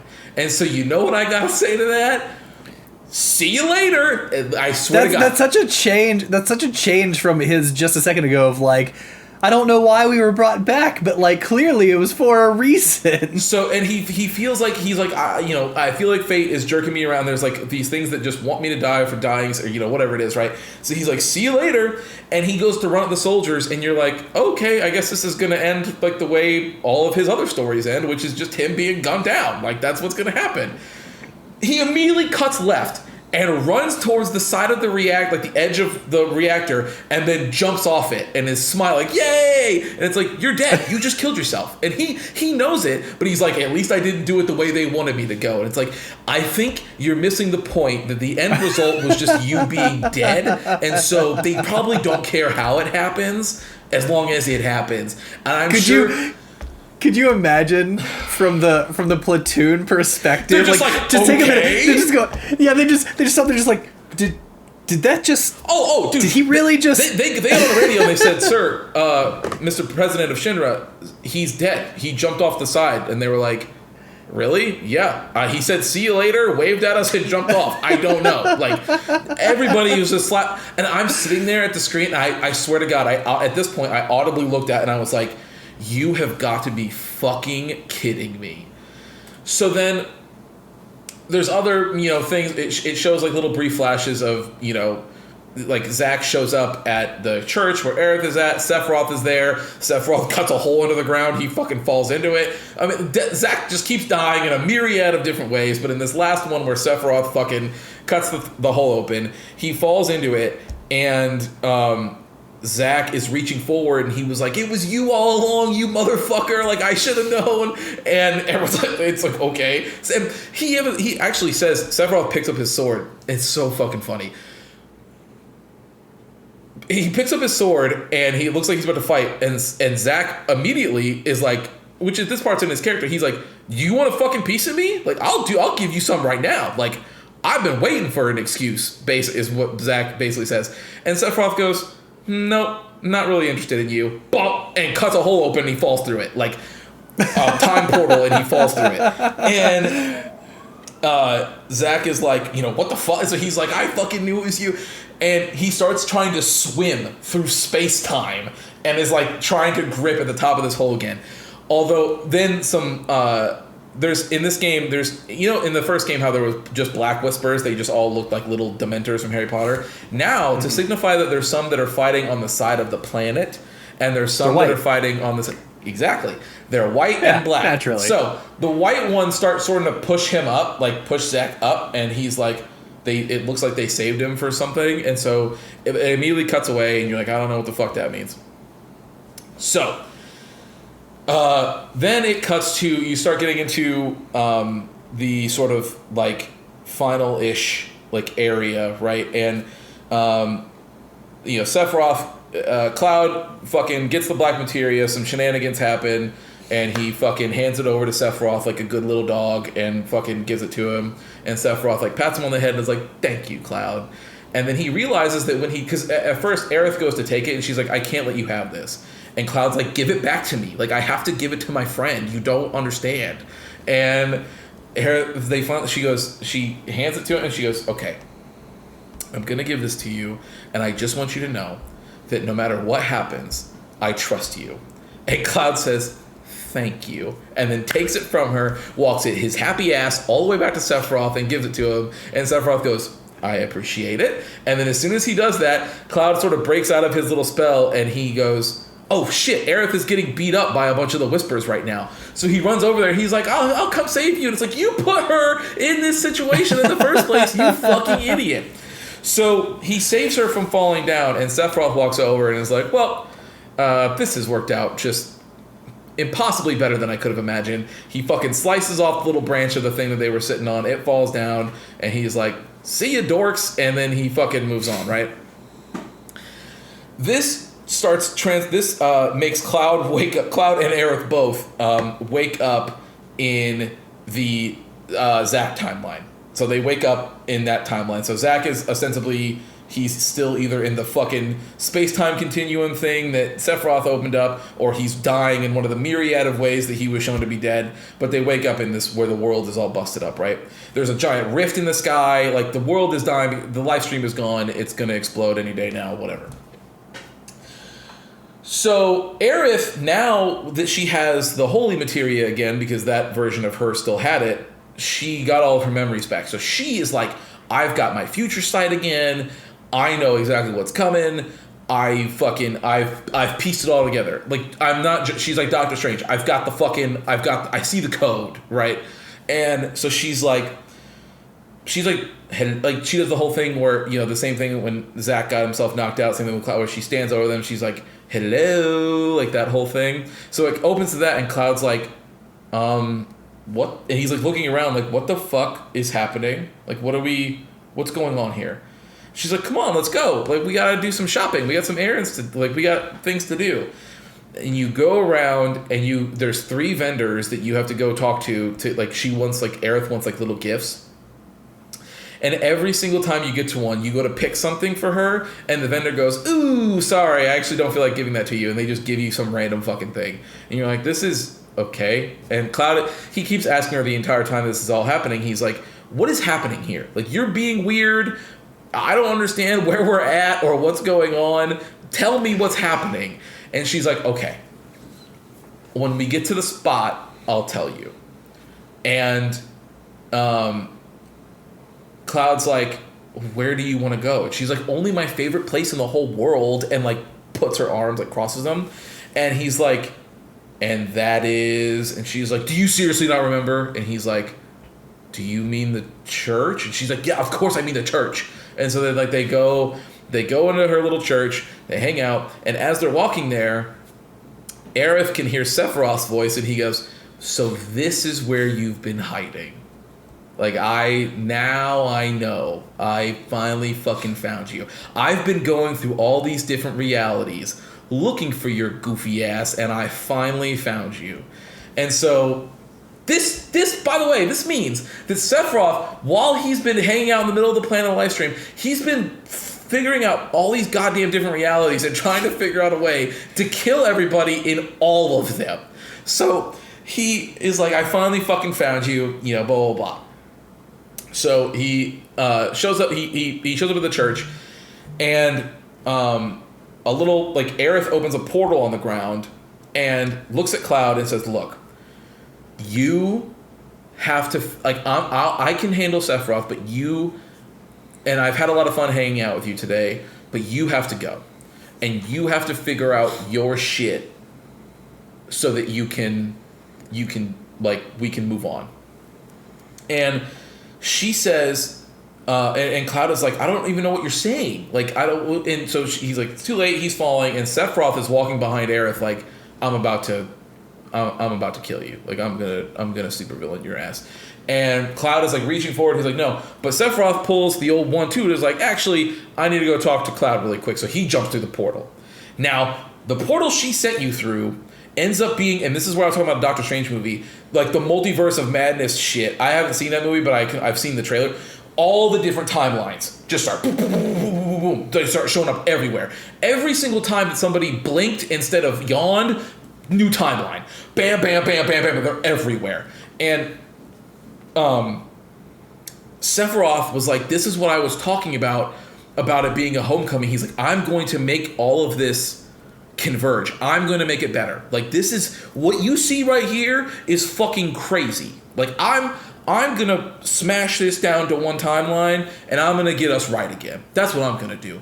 And you're going to help me by giving me the black material and all this other shit. And when you do that, I'm going to be able to fix this. And Cloud, like a normal person, is sitting there holding his head, and he's like, it's like all of these things are screaming at me. And to which Sephiroth responds, oh, you are just so disappointing. I thought that you'd be better than this. And Cloud is like, can't hear you screaming, like something, it's in my head. And so he falls through, and it goes back to the main, quote unquote, main timeline, right? And the party moves on. They go to save Aerith because they said Aerith ran forward while you were knocked out, and she's at the temple. And Cloud's like, okay, we have to go. Like, I gotta get there. I gotta give her the white material. I got, all this stuff. So that all happens. They start walking, and at this point, I'm thinking to myself, okay, clearly they must have accelerated the mental break, and now real Cloud must have been here. Like, he knows about Zack now. He knows, like, all this stuff. Like, it's got to be what happened here, right? Boy, was I wrong. So that was just episode 1 of apparently the many mental episodes that Cloud plans on having throughout this thing. So he comes back to, he's like, okay, yeah, let's do it. I'm here. So they run down to the temple. The scene is exactly how you imagine it. Aerith is sitting there praying. It looks exactly like it does in the original game. And here comes Sephiroth right from down from the top. And he's like, oh boy, I'm about to give it to you. Like, he's got the sword and he's about to do it.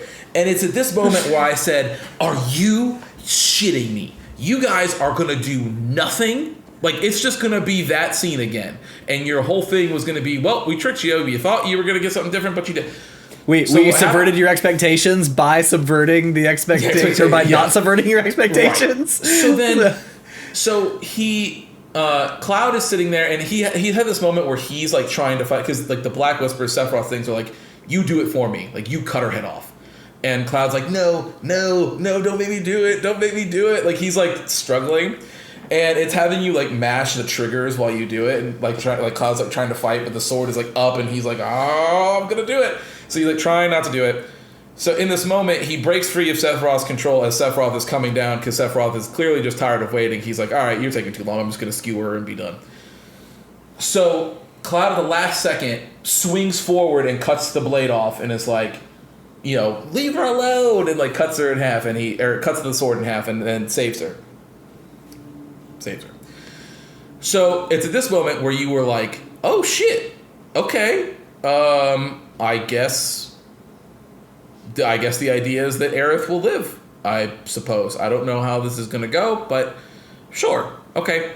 And then the screen goes and like freaks out, and then the sword just reappears right in her chest, and blood goes everywhere. And Cloud's like, no, I just saved her. And he's like, no, and then it keeps flashing back and forth where he's holding her, and there's a scene where there's no sword through her, and then there's a scene that there is a sword through her. Is it trying to say that like in the other timeline she got stabbed because she's like an entity that traverses all the timelines? No, what it's trying to say is that once again, there's a timeline where Cloud succeeded and saved her, and then there's a timeline where it didn't happen, and Sephiroth is in the middle of correcting it and putting it like he's like, because after Cloud saves her, Cloud's like, I fucking did it, and and Sephiroth sits there and smirks like, did you? And then he's like, and it's over, right? And she gets bleh, and then it happens. So it's exactly how you remember it. It's like, okay, she's dead, whatever. So a 7-stage boss fight with Sephiroth ensues, where sometimes it's Cloud by himself, sometimes it's different members of the party all put together, all sorts of different things happen. The one that I'm going to talk about, though... 7 stages? Yeah. The one I'm going to talk about, though, is Zack shows up, and there's two of them to talk about. Sure. Zack shows up, and he's with Cloud, and at first Cloud is just by himself, and Zack sees him there. It's like white. He's like, and Zack is complaining because this is back when he got saved by the Whispers or whatever. He's like, all I can see is white. I don't even know if I'm fucking going in a goddamn direction. Like all I can see is white. He turns around, he sees Cloud sitting there, and he's like, oh shit. And he like looks over at Cloud, and he's like looking around at him, and he's like in the soldier uniform, and he's got the sword out, and he's like, you are looking pretty good, man. Like, he's like all hyping it up. And then he goes, I've been looking for you. And he pokes him on his shoulder. And when he does that, the whole fucking universe explodes. And it puts Zack in the scene next to him. And Cloud's like, Zack? Like, what the fuck? Like, and Zack's like, why don't we save the catching up for later? And Cloud goes, okay, cool, on me. And like, they go to fight Sephiroth. And Zack goes, look at you taking charge. This is different. And like, you have this moment where you're just like, Cloud doesn't even get the joke. Like, the player isn't on the joke, but Cloud does not get the joke. Cloud has no... And anybody who's never played this before, unless you've played the new Crisis Core remake, you don't get the joke either. Because you don't know that Cloud was just a fucking dork before. Like, and so...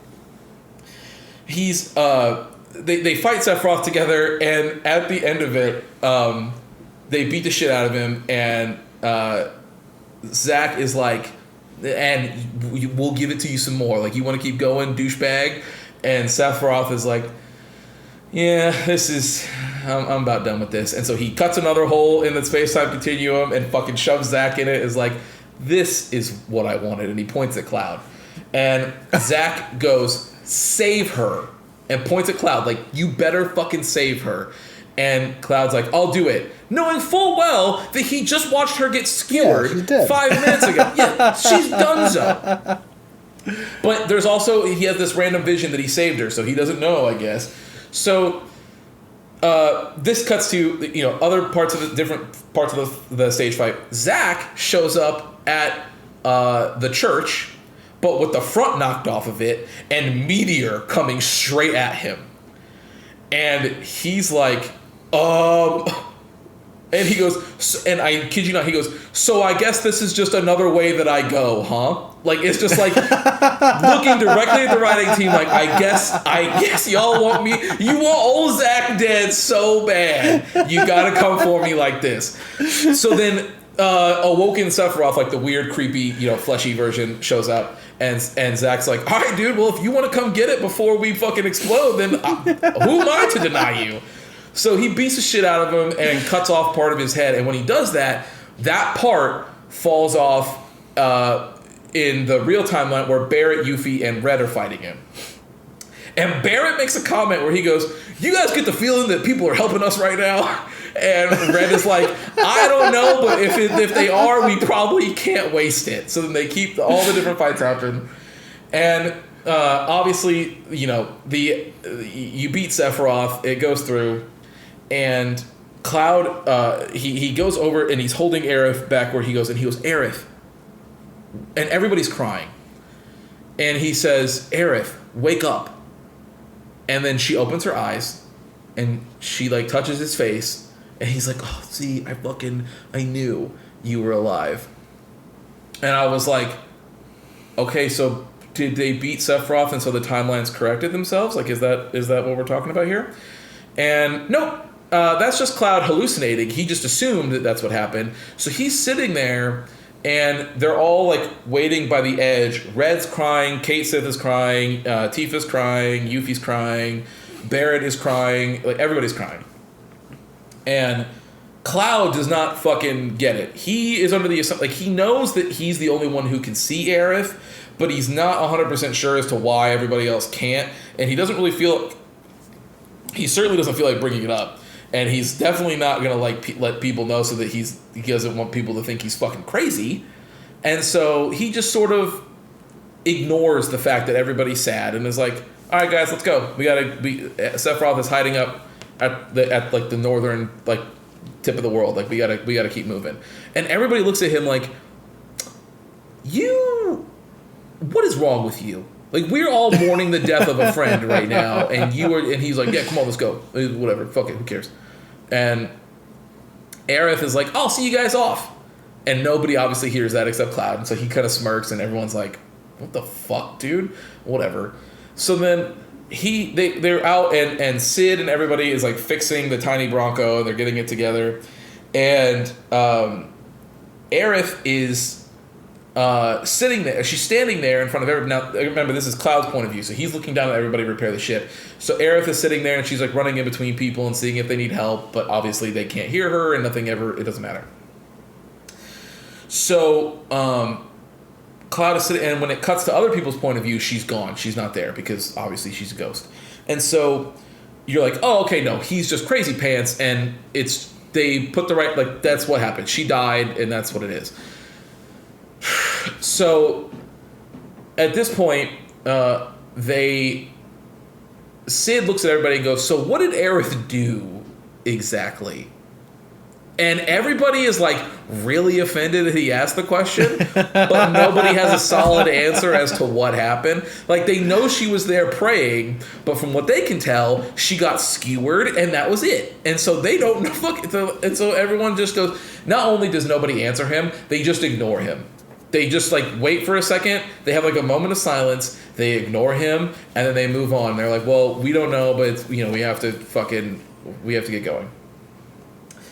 And so they all start to get ready. And it's at this point, by the way, when Sid says that, it's from Cloud's point of view, so he can see Aerith there. And Aerith gets like dejected. Like, she's like sad. Like when Sid said that, she goes, and she sees everybody turn their heads away. She's like, oh, like, man, you guys can tell him I did something. Like, it was like, what do you want them to do? So then they all start getting on it, and he's like, Cloud's like, come on, guys.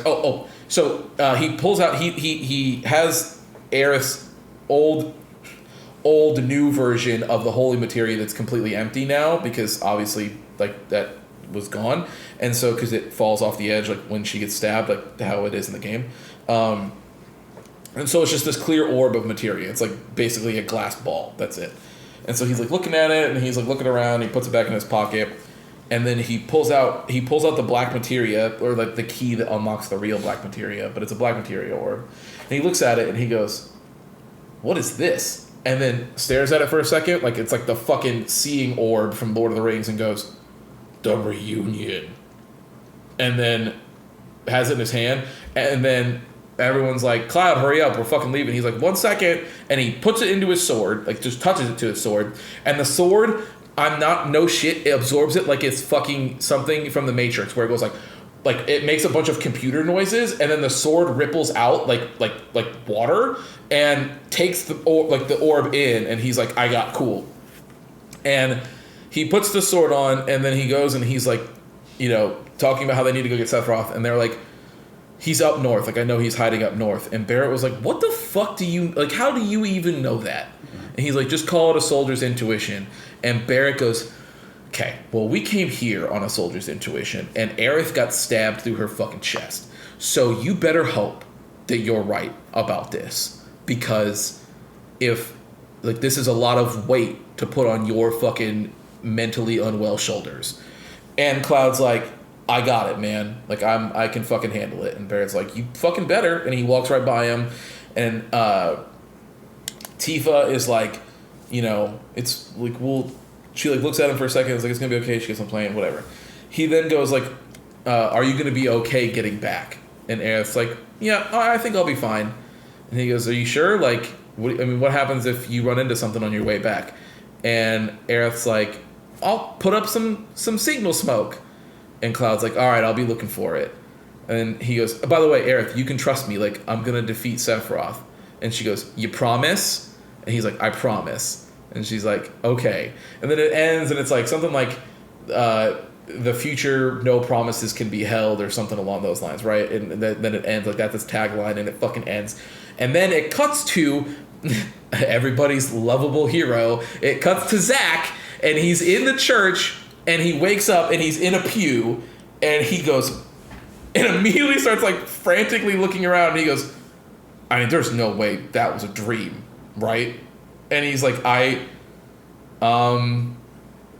it was way too real to be a dream." And then he looks up and goes, "A reunion, huh?" He's like, "Well, if the timelines were able to unite before, who's to say they can't unite again?" And then fucking credits roll, and that's it. It's over. That's the game. Dude. Okay, like I said, I won't waste any more time on it because I know we got a topic to get to. But the Kingdom Heartsification of this series has clearly begun, and that's just my personal feeling on it. That being said, I think the reason that they're actually doing this is because if you went and you played original Final Fantasy VII back in the day, and you played that in a vacuum, and then because it was the first one, right? And then later you fucking saw, or you read, Before Crisis, and then you played Crisis Core, and you played Dirge of Cerberus, and you went out and you watched Advent Children. All of those extended universe things for Final Fantasy VII are way different than the original game, right? Like, they're way more anime, they're way more dumb, they don't have as well, like, it's just not, none of it's the same, right? This remake trilogy is an attempt to make all of that shit more cohesive, because, and I use cohesive in the most loosest of terms here, but now if you were somebody who never played through the original game, and you heard about remake, and you heard it was about to be this grandiose fucking thing, and Square and everybody tells you, "Hey, it starts with Crisis Core. Go pick up Crisis Core Reunion, and you can go through here, and you'll be able to go through all these games, and then you can go see Advent Children and all this other dumb shit," right? The way characters act, and the callbacks, and the robe, hooded figure, and all that other shit, all of that stuff is in these games, and so it makes more sense going forward. And it's like all of the dumb shit will have always been there, and so it's like you're getting callbacks and references to characters, and you're like, "Oh, well, this makes more sense," because I like when you see Elena in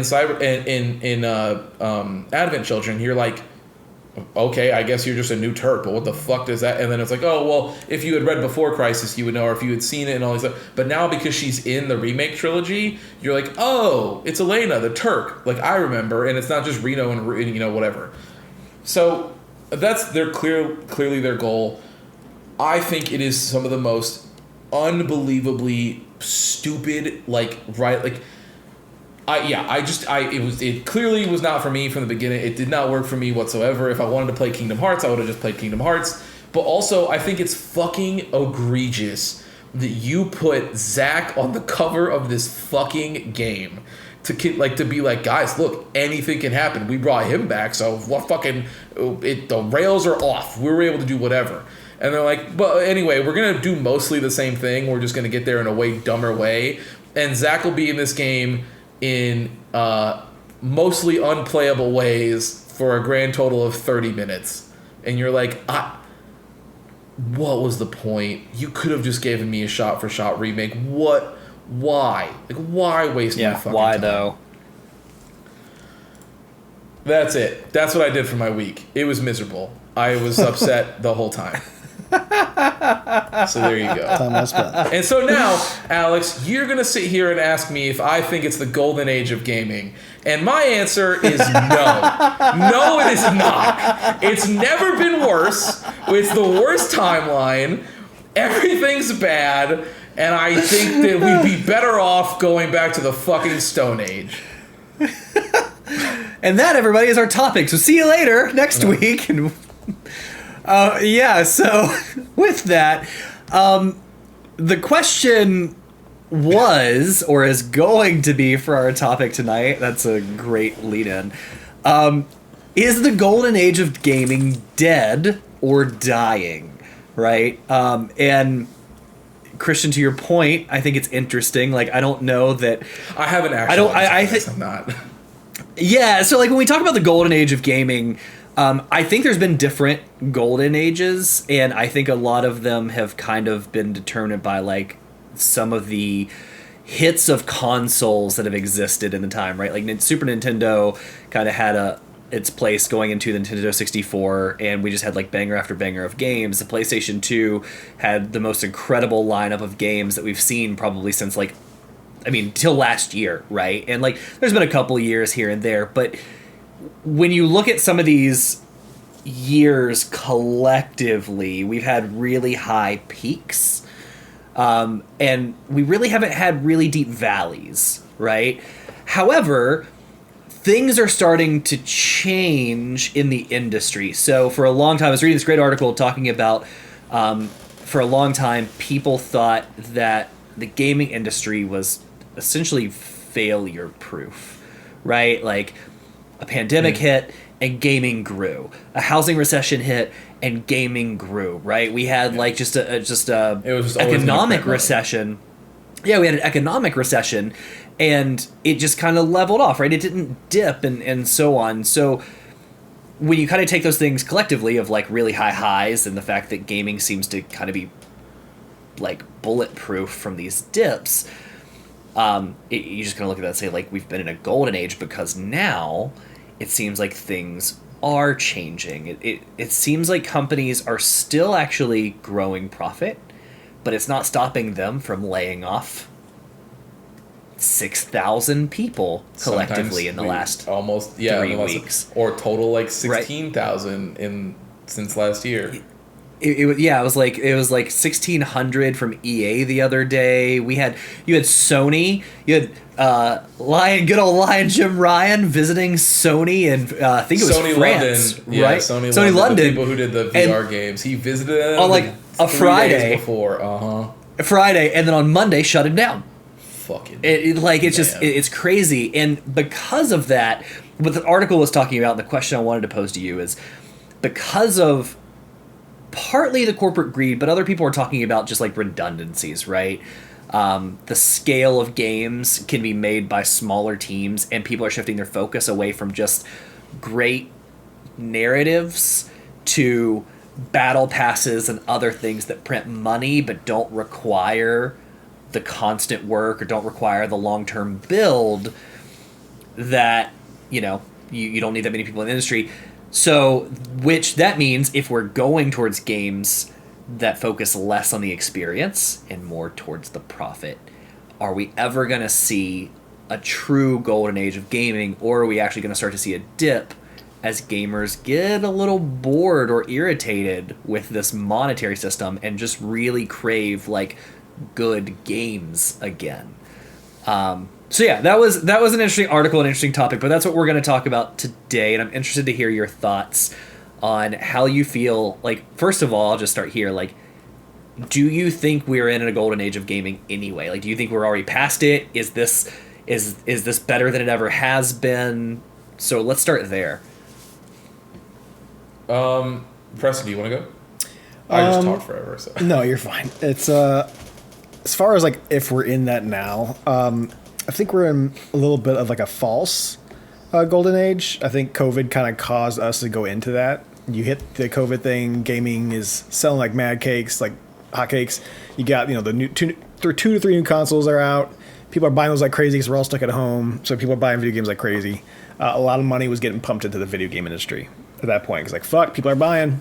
Keep on making it so we can make more money. Then, you know, the whole thing with COVID was starting to die down a little bit. You know, obviously it's still here, but like it's different now than it was like 2-3 years ago. We're not locked down. Yeah, exactly. Like we were. And the gaming industry is not being funded as much because of the fact that we're not in that lockdown anymore. So all those investments that were made now have to be cut back because they don't have that kind of money. They don't have that kind of space. That's not what it's not what the economy of the video game industry is right now as it was 2-3 years ago. So they kind of jumped on that bandwagon, and that's why we're seeing all these layoffs, is because they hired so many people, they did so many things, like, oh, look at this big boom we're having right now, and it's like, oh, the big boom died off. Well, we got to make money somehow. What's a great way of making money? It's by firing a bunch of people so you don't have to show that you lost a whole bunch of money. So that's and I don't have to take a hit on my fucking yeah. I mean, even you're seeing and you're even seeing it within just like the movie industry and stuff like that with Warner Brothers. I mean, there's dropping shit left and right just so that it doesn't look bad when they come back to like their quarterly or their yearly reports. I mean, the tech industry in general has been getting hit exactly. hard. So not even just been getting hit with layoffs. The weird question is, like, do we believe in one now? I think that we could have. I think COVID kind of kicked that around a little bit and just kind of tossed a wrench in the whole machine. But it could have been. But I think with the way we're losing so many people in the industry and just the way that that's looking, we're kind of getting to that same point to what we had when it was like, I think like Halo 3 times, Dead Space 2 and 3 times, to where it's like the industry is trying so hard to squeeze every dollar they can out of us, whether it's DLC, whether it's, you know, saying that like, you know, you can't share your games kind of deal, like you don't want them buying used games back in the day kind of thing, to where it's like, okay, well, you have to enter in this code that you got with your Dead Space 3 game, so that way you can play this, otherwise half the game's fucking locked out for you because they didn't want you to buy it used. So, I mean, I think we're in the middle of one of those type of eras to where the gaming industry was doing so well, and now it's either kind of leveling out or some people are seeing dips, and that's why you're seeing the CEOs and like, you know, the board leaders like, where's our money? We had all this money, we got all those investments for you. You guys were making us money, but now you're not doing it. So why are we giving you this money? And maybe we give you less money now, right? Do you think the COVID catch-up was actually bad? Like, we had that amazing year of games last year. It was good for like a year and a half to 2 years. But they weren't spread out over the years they would have been, right? Yeah, well, it's like they got like, you know, they weren't working in studios at that point, but everyone went home and they're like, oh, well, they can definitely still work at home. And so they were able to like hire a whole bunch more people, send like, you know, probably sending PCs and stuff out to all these developers who are working from home now. And it's just that money's not there anymore because people aren't as home anymore. Like, we're still here doing our thing. Christian just played a fucking 90+ hour video game within a week. Like, we're still out there, right? Some of us are built differently, obviously. It was 2 weeks, but I mean... okay.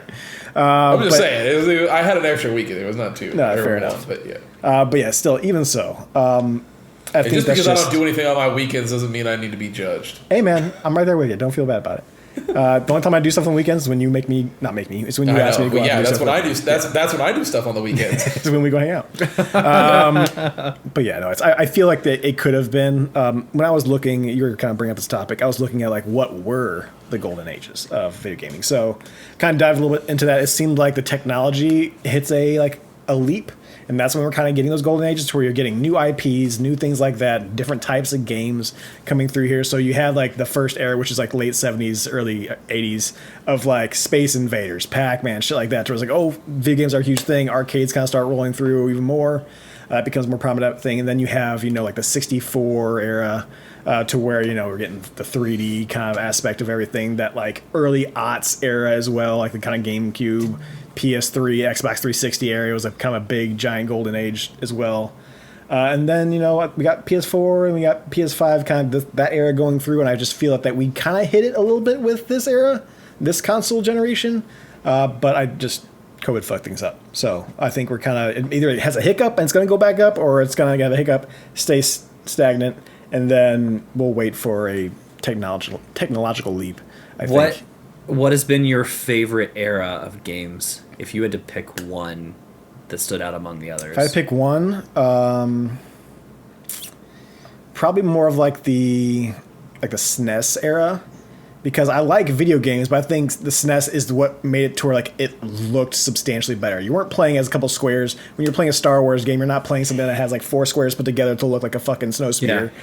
You're playing something that has a nice artistic look to it and looks like a painted snow speeder, or a more detailed look of that. But yeah, that's I think my favorite era, because of like, look at the possibilities, right? I'm not just telling a computer, oh, I got the square can shoot other squares out of it to hit the other squares to make those squares disappear. It's more like, no, we're making a spaceship, and the spaceship is now moving, and we are shooting different types of enemies. We're dodging buildings and stuff like that look like these actual things as well. Okay. Christian, what about you? So what are your thoughts? Yeah, so I think it's a couple different things. So I don't think so, but there are aspects in which I do think you can. So from like a purely numbers perspective, I think the industry is bigger than it's ever. There are more people playing games than ever before, right? Like on multitudes of different platforms, right? So like from that perspective, I think it's a golden age. Like I could see somebody saying that, right? It's like, hey, we have more people playing games than ever before. Like never in history have this many people been playing games. So probably more people making them too. Yeah, which is true. Yeah. Now, is it a great time to be working in the industry? And has it been a great time for the last probably, like, I'll just say decade? No, it's been pretty bad. And it's just gotten worse. But that's not, I don't really think that's like the heart of this topic, I guess. Do you think it'll get better? Because it seems like just, I mean, when we look at, we talk about the economy and stuff, like clearly we all feel as though this industry is being run by the finance department, right? And I think you're seeing that. So if that's the case, do you anticipate the quality of games staying high? Do you anticipate things getting better, or just going more towards everything has a battle pass, everything is pay to play? Yeah, so here's the thing. I don't think that's sustainable. No, I don't. I think that some of that stuff will be here to stay, and I think that honestly, I don't even think like a battle pass, quote unquote, is like even a horrible mechanic for keeping people, like a track to keep people on the rewards of a live service game, right? When they're done well, they can be done well. Like, for as bad, like some of those things that happen with that game, like the Halo Infinite battle passes are usually pretty good. Like you go through and you're like, there's a lot of stuff on here that I don't feel like I like getting. It's fun, and some of it looks cool, and there's zero barriers to me getting these. I just get to play the game, and then I get the reward. Helldivers is another great example of a pretty good battle pass that you're just like, cool, I can just work through this the way that I want. It'll be here forever. I can keep making progress on it, whatever, right? But no, I don't think that it's sustainable. Like I think like the big game, like the Fortnites or the Call of Duties, like the way that those, like the big franchises that sort of shape the way our industry goes now, I don't think, or not our industry, the industry, I don't think those are sustainable. I think that players are getting more and more irritated by the day. I mean, look at, you see, Alex, you and I both know this because we like sports, but like, as much as we hate those 2K sports games, like they print money. They print money. Yeah. And they've been making less and less each year, and there's been more and more people creating like little posts on websites and other things being like, I am a recovering 2K player, please recommend me other games to play. And there's people who have launched whole content creating careers off of, I want to play other games that are not sports games because it's so bad right now. I can't do it anymore, so help me. And communities would grow overnight over people like this, right? So I don't think it's to say that I think it will, but that being said, I don't think that the games industry will ever like crash again. Sure. I just think that it's going to go through what media is going through now, which is people are going to tend to just only start flocking more and more to indie things in general, right? Like you'll see, like content creators in general, like if a lot of the content creators that people watch, that people follow today are just people that are doing it themselves. Like they are just sitting there in their homes, recording, doing whatever, and then they put it out, and they'll either do it on Twitch or TikTok or Instagram or all of them or, whatever, but their following is like, they don't have anybody behind them. Like it's just them. They just do it. And the ones that are so big, like we just saw it recently with Rooster Teeth, right? Rooster Teeth, for people our age, it was a staple. Like Red versus Blue was a moment in time that everybody remembers where they were when we fucking saw. Like Rooster Teeth has been a staple. I still own those. I think I used to have them on DVD. I think they're ripped on a hard drive somewhere. Yeah, now. dude. Yes, like it's I mean, look, dude. Everybody, if I say the words Michael J. Caboose, everybody in this, like, we all know what the fuck I'm talking about, right? And they couldn't figure out how to live in that new world of media, and they got folded just recently, like literally last week or 2 weeks ago, whatever it was. To be fair, owned by WB, so they are a part of that chopping block that is happening. But that's my point, right? Is that like when you used to be an independent creations company, like you were just some guys making content together under this name, and it got so big, and you guys had conventions, but you were still independently owned. It was still just the people who started it. And then as it got so big, people started realizing, oh, yo, there's some real fucking money here. Well, now you offer some of those owners and some of those other people money that they can't ever refuse in their life. And now, after changing hands so many fucking times, it ends up on WB's doorstep. And WB's like, yeah, well, maybe we can get some money out of it. But you can't, because nobody fucking wants to watch corporate ass fucking content made by suits that don't know what they're fucking doing, in the same way that people don't like to play those kinds of games. Like it's taken a long time to get there, but I think it's going to happen. But there's other reasons that I don't think that it's a golden age of game. Like I think in a lot of ways games are worse now than they've ever been. And by what I mean by that is like there is, when we were younger, and not even just younger, but even in like, I'll go to like the PS3 360 era, right?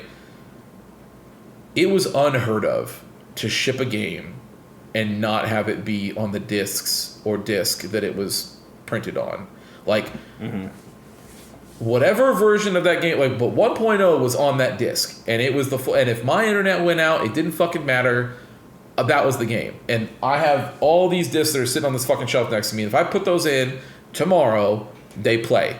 That's how it is. There is a non-zero list. Like some games still ship together, right? Like they're still on the disc. But there's more so now than ever. There are games that you can buy that do nothing. Like, and will, like, they already do nothing. Like if you own a physical copy of Destiny 1, you might as well just put it in the trash. Like it doesn't do anything.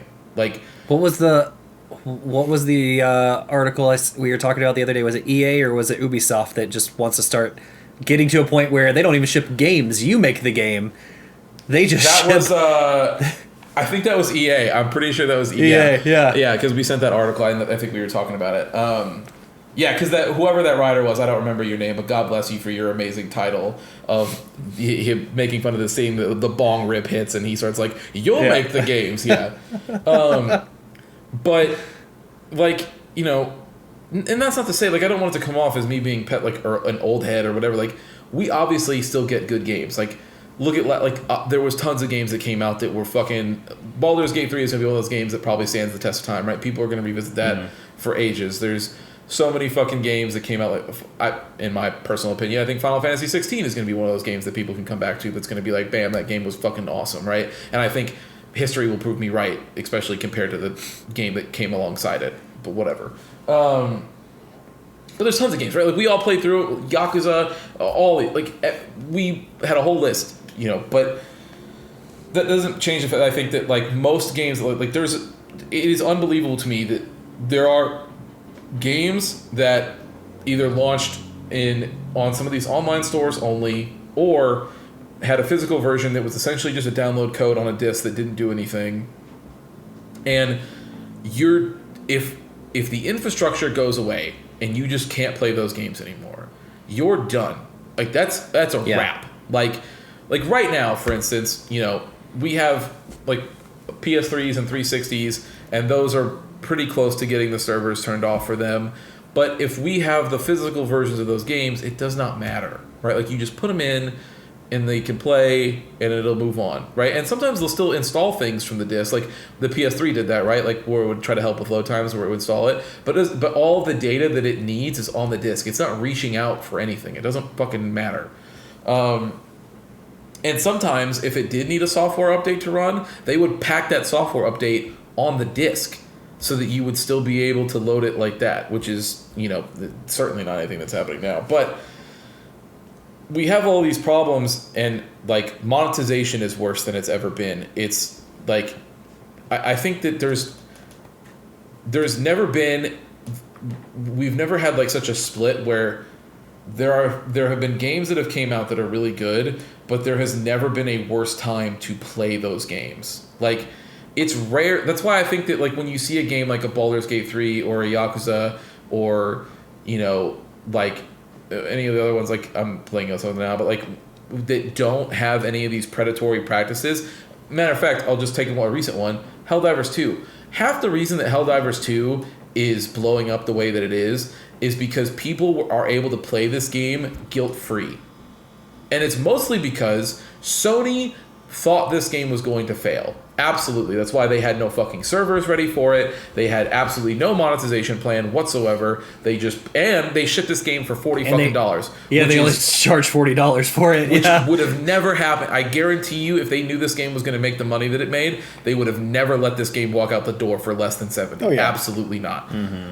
But they didn't, and they didn't know, and so now, I guarantee you, whatever Helldivers 3 ends up looking like is going to be miserable compared to what this is. That all being said, look, we saw it with Fall Guys. Fall Guys, everything was great, everything was wholesome, we were having a great time. Epic bought them, and now it's miserable to look at. Like, it's monetized as shit. There's like 5 different currencies. You go, all this shit going on. It doesn't make any sense. There's so many games that are like that, and I will say I think that I prefer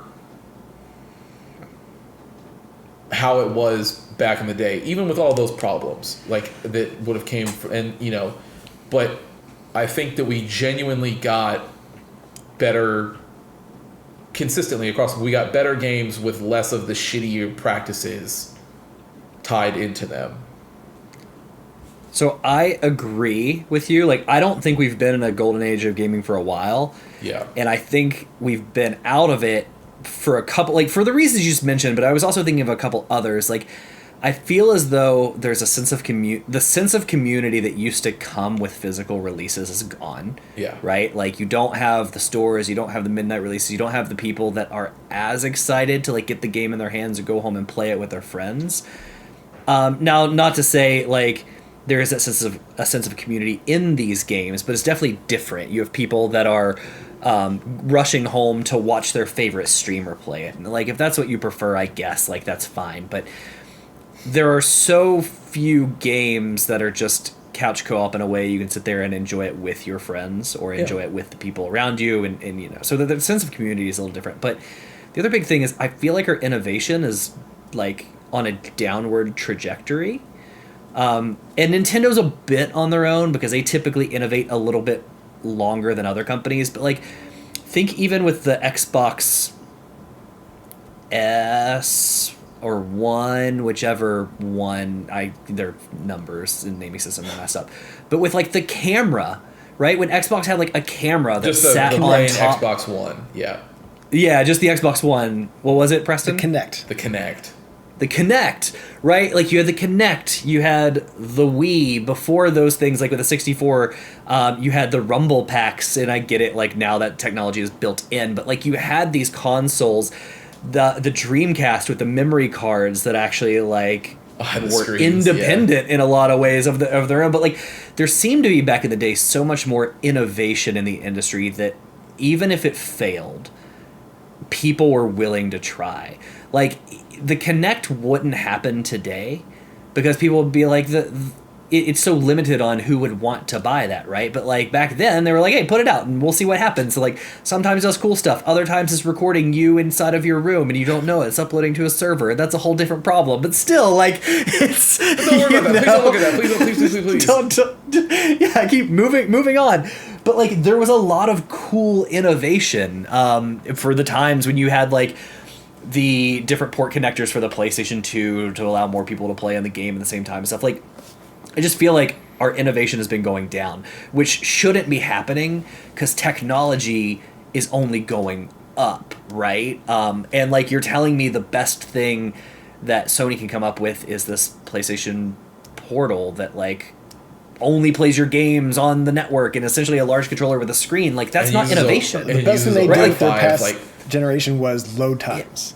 Look how fast everything load in. Fast travel's not a thing anymore. Look what Ratchet and Clank is doing, going through portals. It's like, it's cool, but they don't really do much for it. And I will say, like, genuinely, that tech is impressive. Yes, right? Like, I'm not like having sure. Where's that? Having like sub 1 second load times is very cool. Like, I'm not, but like that is very cool. But think about like when Sony had their handhelds, and you had a whole playing Tearaway. You had a whole way to interact with this game that was through the screen and through the back touchpad. Look, I don't have to feel you put bad. a touchpad on the back of the device, Preston right? and I don't have to feel bad about the Vita failing because we bought that motherfucker and we bought games on it. So whoever, that's not on us. I owned a Vita as well, and I had games on it. And like in the Vita, but like again, that's technology that was innovative at the time, even though it didn't sell a ton.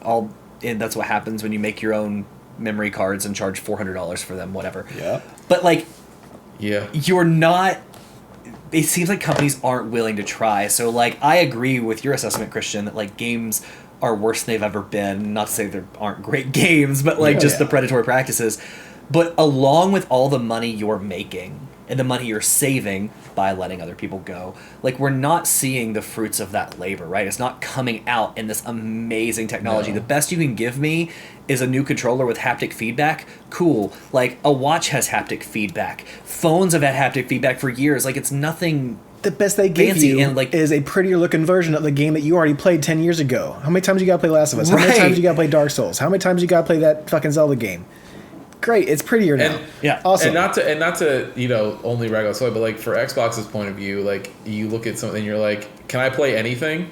Like, do you have anything for me? Like, what do we? Because all I've gotten from you so far is games that shipped out half baked because you needed to get it on Game Pass so that you could continue to show value to your shareholders about the value of Game Pass. And then you shipped games out before they were ready to basically die. And now, even when games... Now, don't get me wrong. I mean, if you boot up Halo Infinite now, it's still... You're getting in a match in under 30 seconds, right? Like, it's not... that game is still fine. But the fact of the matter is that game had a chance to be on top of the fucking world. And you shipped it before it was ready. And you did so because you knew that it would be a massive get for Game Pass. And it was... for the 3 months that people put up with it, and then they moved on. And that's because you like, and I mean, you saw fucking Redfall, I mean, like all that shit, right? Like there were so many games that they were touting, and they shipped them before they were ready, they were half cooked, and it's just, I don't know. I think, to your point out, it's just, I think that it's, in a lot of ways, it's never been worse. I think it would feel less gross, right? Like, I don't want anybody to lose their job in this industry. I know it's a tough industry being contract work, but like if they were making cuts because that money was going into R&D and they said, look at this cool thing, look at this fun thing like you have to do. Like even Labo was a good idea, although you're asking like people to build shit themselves, I guess. But like it's something, I forgot about Labo until you said it. And Jesus Christ! How do we get people to buy? Sure. How do we get people to buy cardboard and build shit themselves? Yeah, but like, you know, you just don't see that have nothing but Labo shit in them right now. You don't see any of that stuff coming back. All you see is shareholders and market reports, but like I don't see any of that. You even had Phil, you know, come out during that our last topic, right? And he made a point where he was saying like, you know, there's only two ways that you can get money in this industry, right? It's either by you need to charge more for the games that we're making, or you need to find new ways to monetize the player base you already have, or you need to find a way to get more players. And so what we're trying to do is to get more players to do that. And it's like, well, in the reality, what your real thing is that you guys need to stop taking so much money. As in like I'm sorry, but you're never going to convince me that Jim Ryan, Phil Spencer, all the executives at Microsoft, all the executives at Sony need the salary that they have, right? Like, you guys are taking entirely too much money, and you know that you can't give that back because that would be crazy. So you have to make a bunch of other people lose their jobs because you know that if you try to keep them, you have a couple different options. Like he said, you have to get a shit ton of new players, which you can't get because you already got everybody. I mean, like, babies are growing up with iPads in their hands. So if every screen that can connect to Bluetooth is an Xbox, then these kids are growing up on these things already, right? Like, so you physically, more people can't be made fast enough to get you the money that you need. So, well, especially when you're taking on debt, right? Like, it's a race to who can acquire the most people, which is dumb because, like, you say, oh, we need them to put out great games. Why? They would put out games anyway. Like, those companies who still make games. Now it's just you make 100% of the profit versus whatever licensing bit you made on your console or whatever. Yeah. Because that wasn't enough. Now you need more. If you quit taking on debt and you quit buying on companies, you wouldn't have to try and, like, jack up prices, do everything else to accommodate, right? Yeah, so, you know, the other thing you're left with, right, is that they go, well, we also can try to find new ways to monetize players. And there's a lot of companies out there, EA use all of them, absolutely that's what they're doing. And you see it all the fucking time. And it's like, I mean, you see as soon as the Eye of Sauron turns on some of these people. I mean, look at, like, what happened with Disco Elysium. That game popped off in a big way. Nobody expected that game to be the hit that it was. They didn't even. It was 8 dudes from the middle of nowhere, like in Eastern Europe. Like, but it pops off. They do this whole thing, and it becomes this sensation. It blows up. Well, now, which is funny because it was a statement on capitalism and all these other different, you know, like, political beliefs. Like, it has things about fascism, social, all this other stuff, right? But capitalism is one of the things they talk about there, and what is the undoing of that studio but a capitalist venture for the fucking... I mean, there's a whole documentary, you can go watch it, but so much money got involved that they all got bought out, and nobody who worked on the original game is even there anymore. And so they've already announced, like, a show and a book and a new game, and you're like, none of this is going to be anything of the thing that you liked. Right. Like, it's all going to be bad. But I think there's a reason that when you see developers who, and again, all my hearts go out to the people that are affected by all these layoffs that are still happening today, but, like, you see a lot of these people, they either fall on their feet and they land at some other job and they just sort of keep it going, or they go independent. And there's a lot of people who make that move to go independent and then they make a game that does well.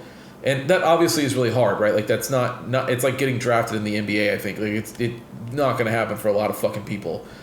But there's a reason that when you see these people who make indie studios and they get together and they make a game and it goes well, that they say, we'll never do this again. Not make a game again, but they will never go back to the way it was for them ever again. Like, you will see some of these indie companies, especially by newer developers, who were like, I will die before I go work for, like, a major like a thing like that again. It just won't happen. I will keep putting out the games that I want to put out at the time schedule that I want to put them out on, and that's what I'm gonna do. And I'm not doing anything else ever again. I mean, but that's a tough one too, right? Like, that's a labor of love, because we've seen videos, we've read stories, like none of those people are living it up while they're making that game.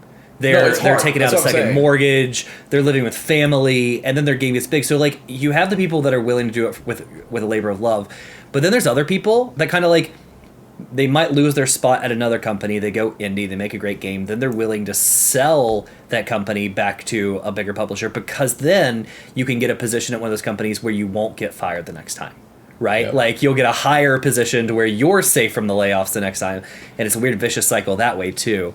It is gross, but I think because of that, like, I don't even consider this time a golden age of gaming. I think we got lucky with the COVID catch up last year of all the games that came out at one time.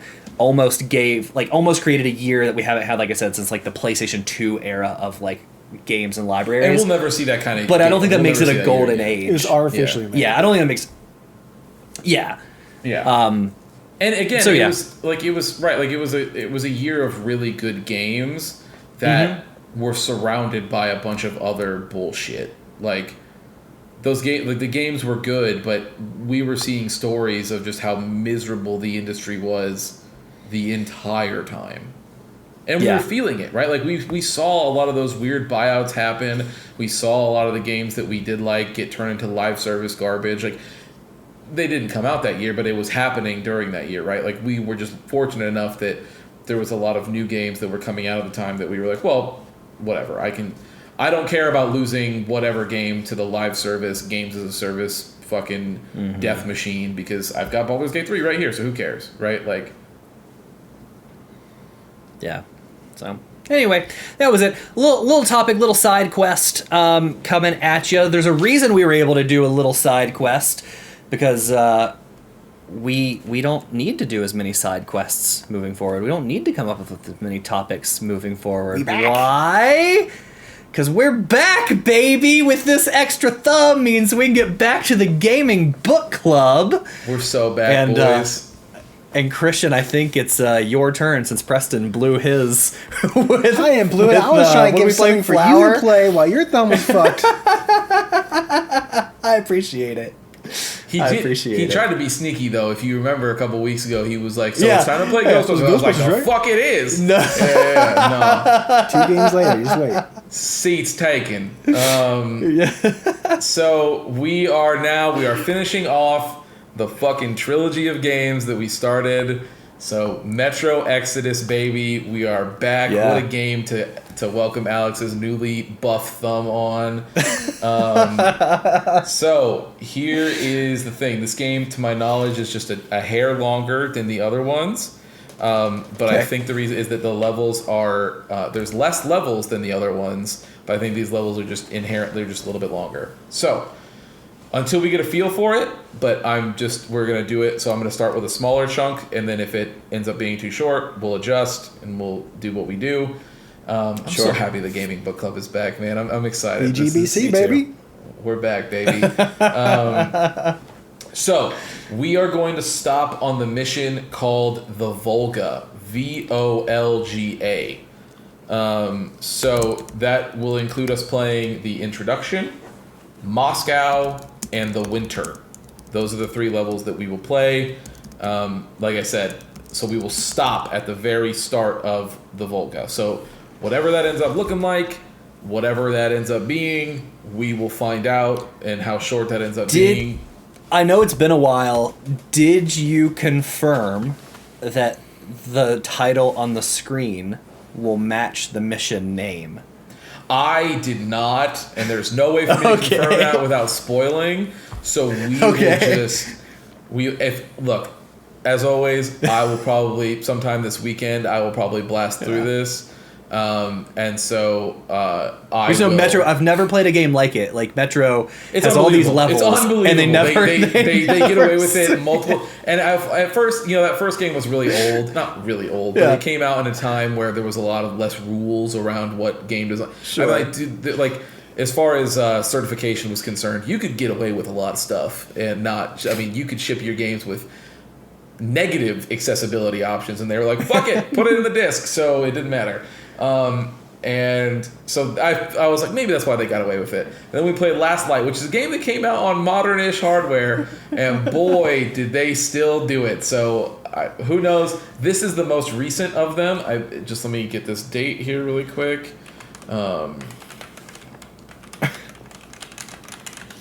I wonder. It like came I don't out 2019.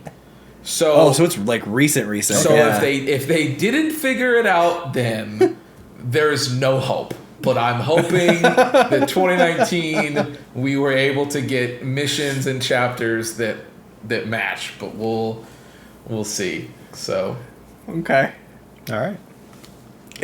Cool. And are we playing Artyom in this one again? Same characters? Different we'll character? find out. No idea. No You gotta idea. Play the fucking All right. game.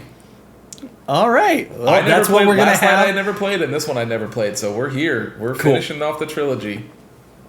All right. Well, that's what we're going to have for you next time we get together. Like Preston said earlier, if you didn't listen to him on Two Worlds Pod, go back now and listen to this week's episode of Two Worlds Pod. Preston will have been on it. But that's what we got. So thanks for hanging out with us. Thanks for hanging out the last 10 weeks. It's been a long, arduous journey of side missions, right? Side quests. Yeah. But we're back. So, Preston, anything to add before we go? Subscribe New to game the on YouTube Sunday. if you haven't already. I'd appreciate it greatly. We're just trying to get those numbers up because the views are starting to get there, but subscribers or followers aren't. So if you could, youtube.com/thetestingroom, we'd appreciate it. Also, if you're not doing anything on Sunday mornings, feel free to follow us on twitch.tv/testingroompod, where you can hang out with me, you can drink coffee, and you can watch me play Star Wars games and get really pissed off. He does get angry some of these mornings. You play a 7-minute long sassy. level for 45 minutes, you get pretty pissed. I'm not a Souls guy. All right. Well, like I said, thanks for hanging out with us, everybody. And with that, Preston, you know what to do. Thank you for listening to another episode of The Testing Room. To catch up on past episodes or check out the newest ones when they drop, follow us on Apple Podcasts, Spotify, or wherever you get your favorite podcasts. If watching is more your thing, check out youtube.com/thetestingroom or Twitch TV/testingroompod. To leave comments and ask questions, follow us on Instagram @testingroompod and email us at testingroompod@gmail.com. See you next time.